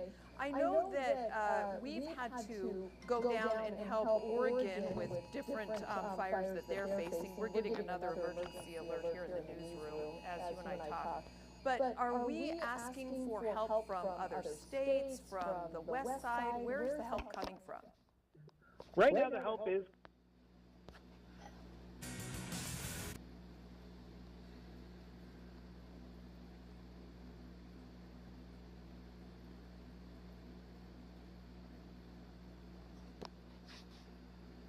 Homebuyers, be honest. Does this real estate market feel a little terrifying? Fairview Fire, the good news we learned today, that progression of that fire has stopped. It's about 924 acres. It is still causing problems right now. Let's take you there live. Bradley Warren has been there along the fire lines. Bradley, what do you see? Yeah, Sean, I want to take you beyond the fire lines right now. This is a portion of the fire that crews have been able to move on from because they were able to get control of it. And just perspective, right, how big this area that I'm in. Right, I'm on a road. You can see here the hillside that's been charred, but the good news, this home was saved. So, right, like that's one piece of good news that we can bring to people, but just on our way up into this area here tracking this fire, there is just to the other side of the road that I'm standing on, I'm not sure if it's a home or an outbuilding, but that is total loss. So, right now, of course, one family getting some good news, their home is okay, as this still remains under evacuation level. I was in that press conference earlier today, of course, Sean, like you said, full protection on this fire. It's not that doesn't mean that the fire is no longer burning. That means it's burning in other portions. There's hot spots that we're working to mop up. And in that press conference, the mayor and city officials, county officials made it very clear they were not going to be editing or addressing evacuation levels. So if you're under is going to stay for the foreseeable future. Of course, it can always be upgraded, but it will not be downgraded. Because, again, just cleared out, that doesn't mean we don't have a lot of crews moving in and out of here of the fire. Now, we are in an area that we're so with that being said, you are asked not to advance past this area. So, okay, I want to also address with you the situation on the resources. Because there are resources on this. This is going to be expensive. I was in Malden when that city burned to the ground, and of course you'll remember, it was widely reported, the previous Trump administration, they had a dispute with Governor Jay Inslee and withheld funding. I asked the governor after he spoke to President, I said, can you ensure to the people of Spokane that those funds are coming through? My shake your governor. I can't speak to the task of the governor. But what I can say is I deeply appreciate the time. I think I requested a conversation. I'm losing track of the hours here, but just a few hours ago. And I was on the phone with him literally a couple hours later. And I had a clear sense he understood what was going on. I had a clear sense he was briefed on what was going on. He was knowledgeable of the situation. And I appreciate that. So, and I can't appreciate Washington know that. So I can't promise the future, but what I can promise is we will be making a very, very persuasive case. You see that same work folks all across this community, the conversations with the federal government, and we'll do everything we can. We know how important those resources are for businesses, for communities. We desperately for infrastructure. We desperately for resources. Yeah, and I also also spoke with Congressman Michael Baumgartner. He told me that he knows the president is aware of the larger briefing earlier today. Additionally, he said he spoke with Secretary of Homeland Security Mark Wayne Mullen, who said additional resources are available for the Homeland Security Department as well. So we're expecting those resources, though, as of course many people are still left with that question of what's next. Well, the recovery process starts after that letter is finalized. Right now, the governor's made that request, meaning aid is on the way. So that's some good news here as we continue to track the Fairview fire burning just roughly 1,000 acres. Containment on it right now, not something I can give information-wise to you, but we can't report looks like it has stopped. So a little bit of good news there as we take a broader look right now at just one of the areas impacted by this fire. Lower prices on hundreds of tires. Same trusted service you count on.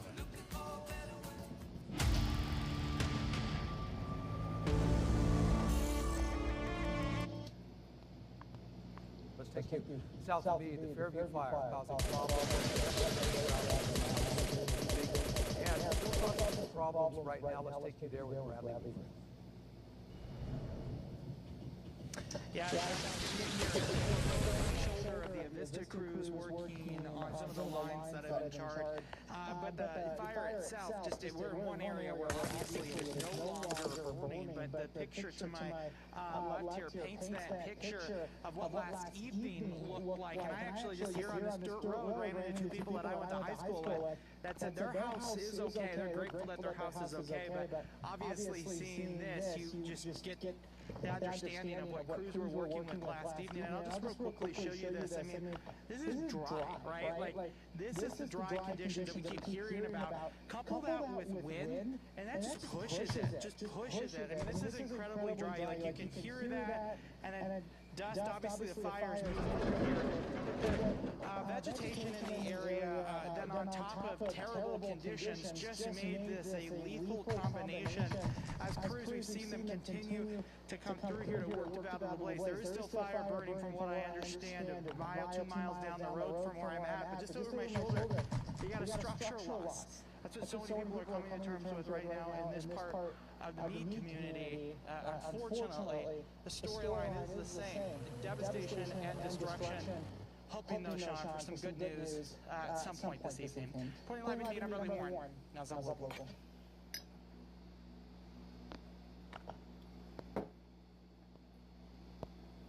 Autumn Lane fires 3,333 acres.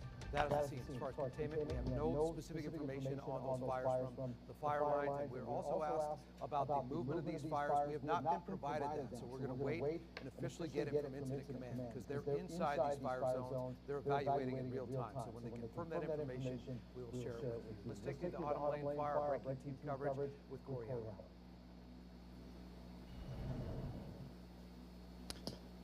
Yeah, good evening, Sean. Yeah, we are in Riverside State Park, just in, I guess, where the main activity right now, the Autumn Lane fire is right behind us here up on that hillside. We've been watching this for about 30 minutes or so, seeing a lot of smoke rolling off that hill as that fire pushes up the hill and away from the home that you can see in the foreground there, thankfully. But a lot of people have been evacuated in this area. We were stopped rather on Highway 291 just outside of Riverside State Park here by Washington State Patrol. They do have a roadblock in place. They're not letting anyone through except for fire personnel and first responders. So this is where we're at right now. We're not the only ones either. There are a couple people who have, again, evacuated the area, and they are camping out in this area until they kind of figure out exactly what's going on, waiting for more news as we all are on this fire. As you said, it exploded to 3,300 acres overnight, but firefighting efforts are still very active here in the Autumn Lane fire. We can hear it. Leslie was talking about, that smoke settling over the area. This is it's limiting visibility, I'll say that much right now. It's making it very hard. We can hear in the distance a lot of firefighting activity. We can hear chainsaws up in the woods. We can hear aircraft still making dumps. In fact, just about 20 minutes ago, we did see a couple helicopters sort of circling the area, and I don't know if they're looking specifically as to where they want to drop. We didn't see any drops, but almost scouting the area as to what the needs are here just south of Suncrest and Riverside State Park. That is where we are right now. We are continuing to monitor this situation, of course, and we'll bring you updates as we get them, Sean. Certainly appreciate Corey. All right, that's an update there up in Suncrest area. Open a Chime account in minutes and get overdraft coverage up to $200.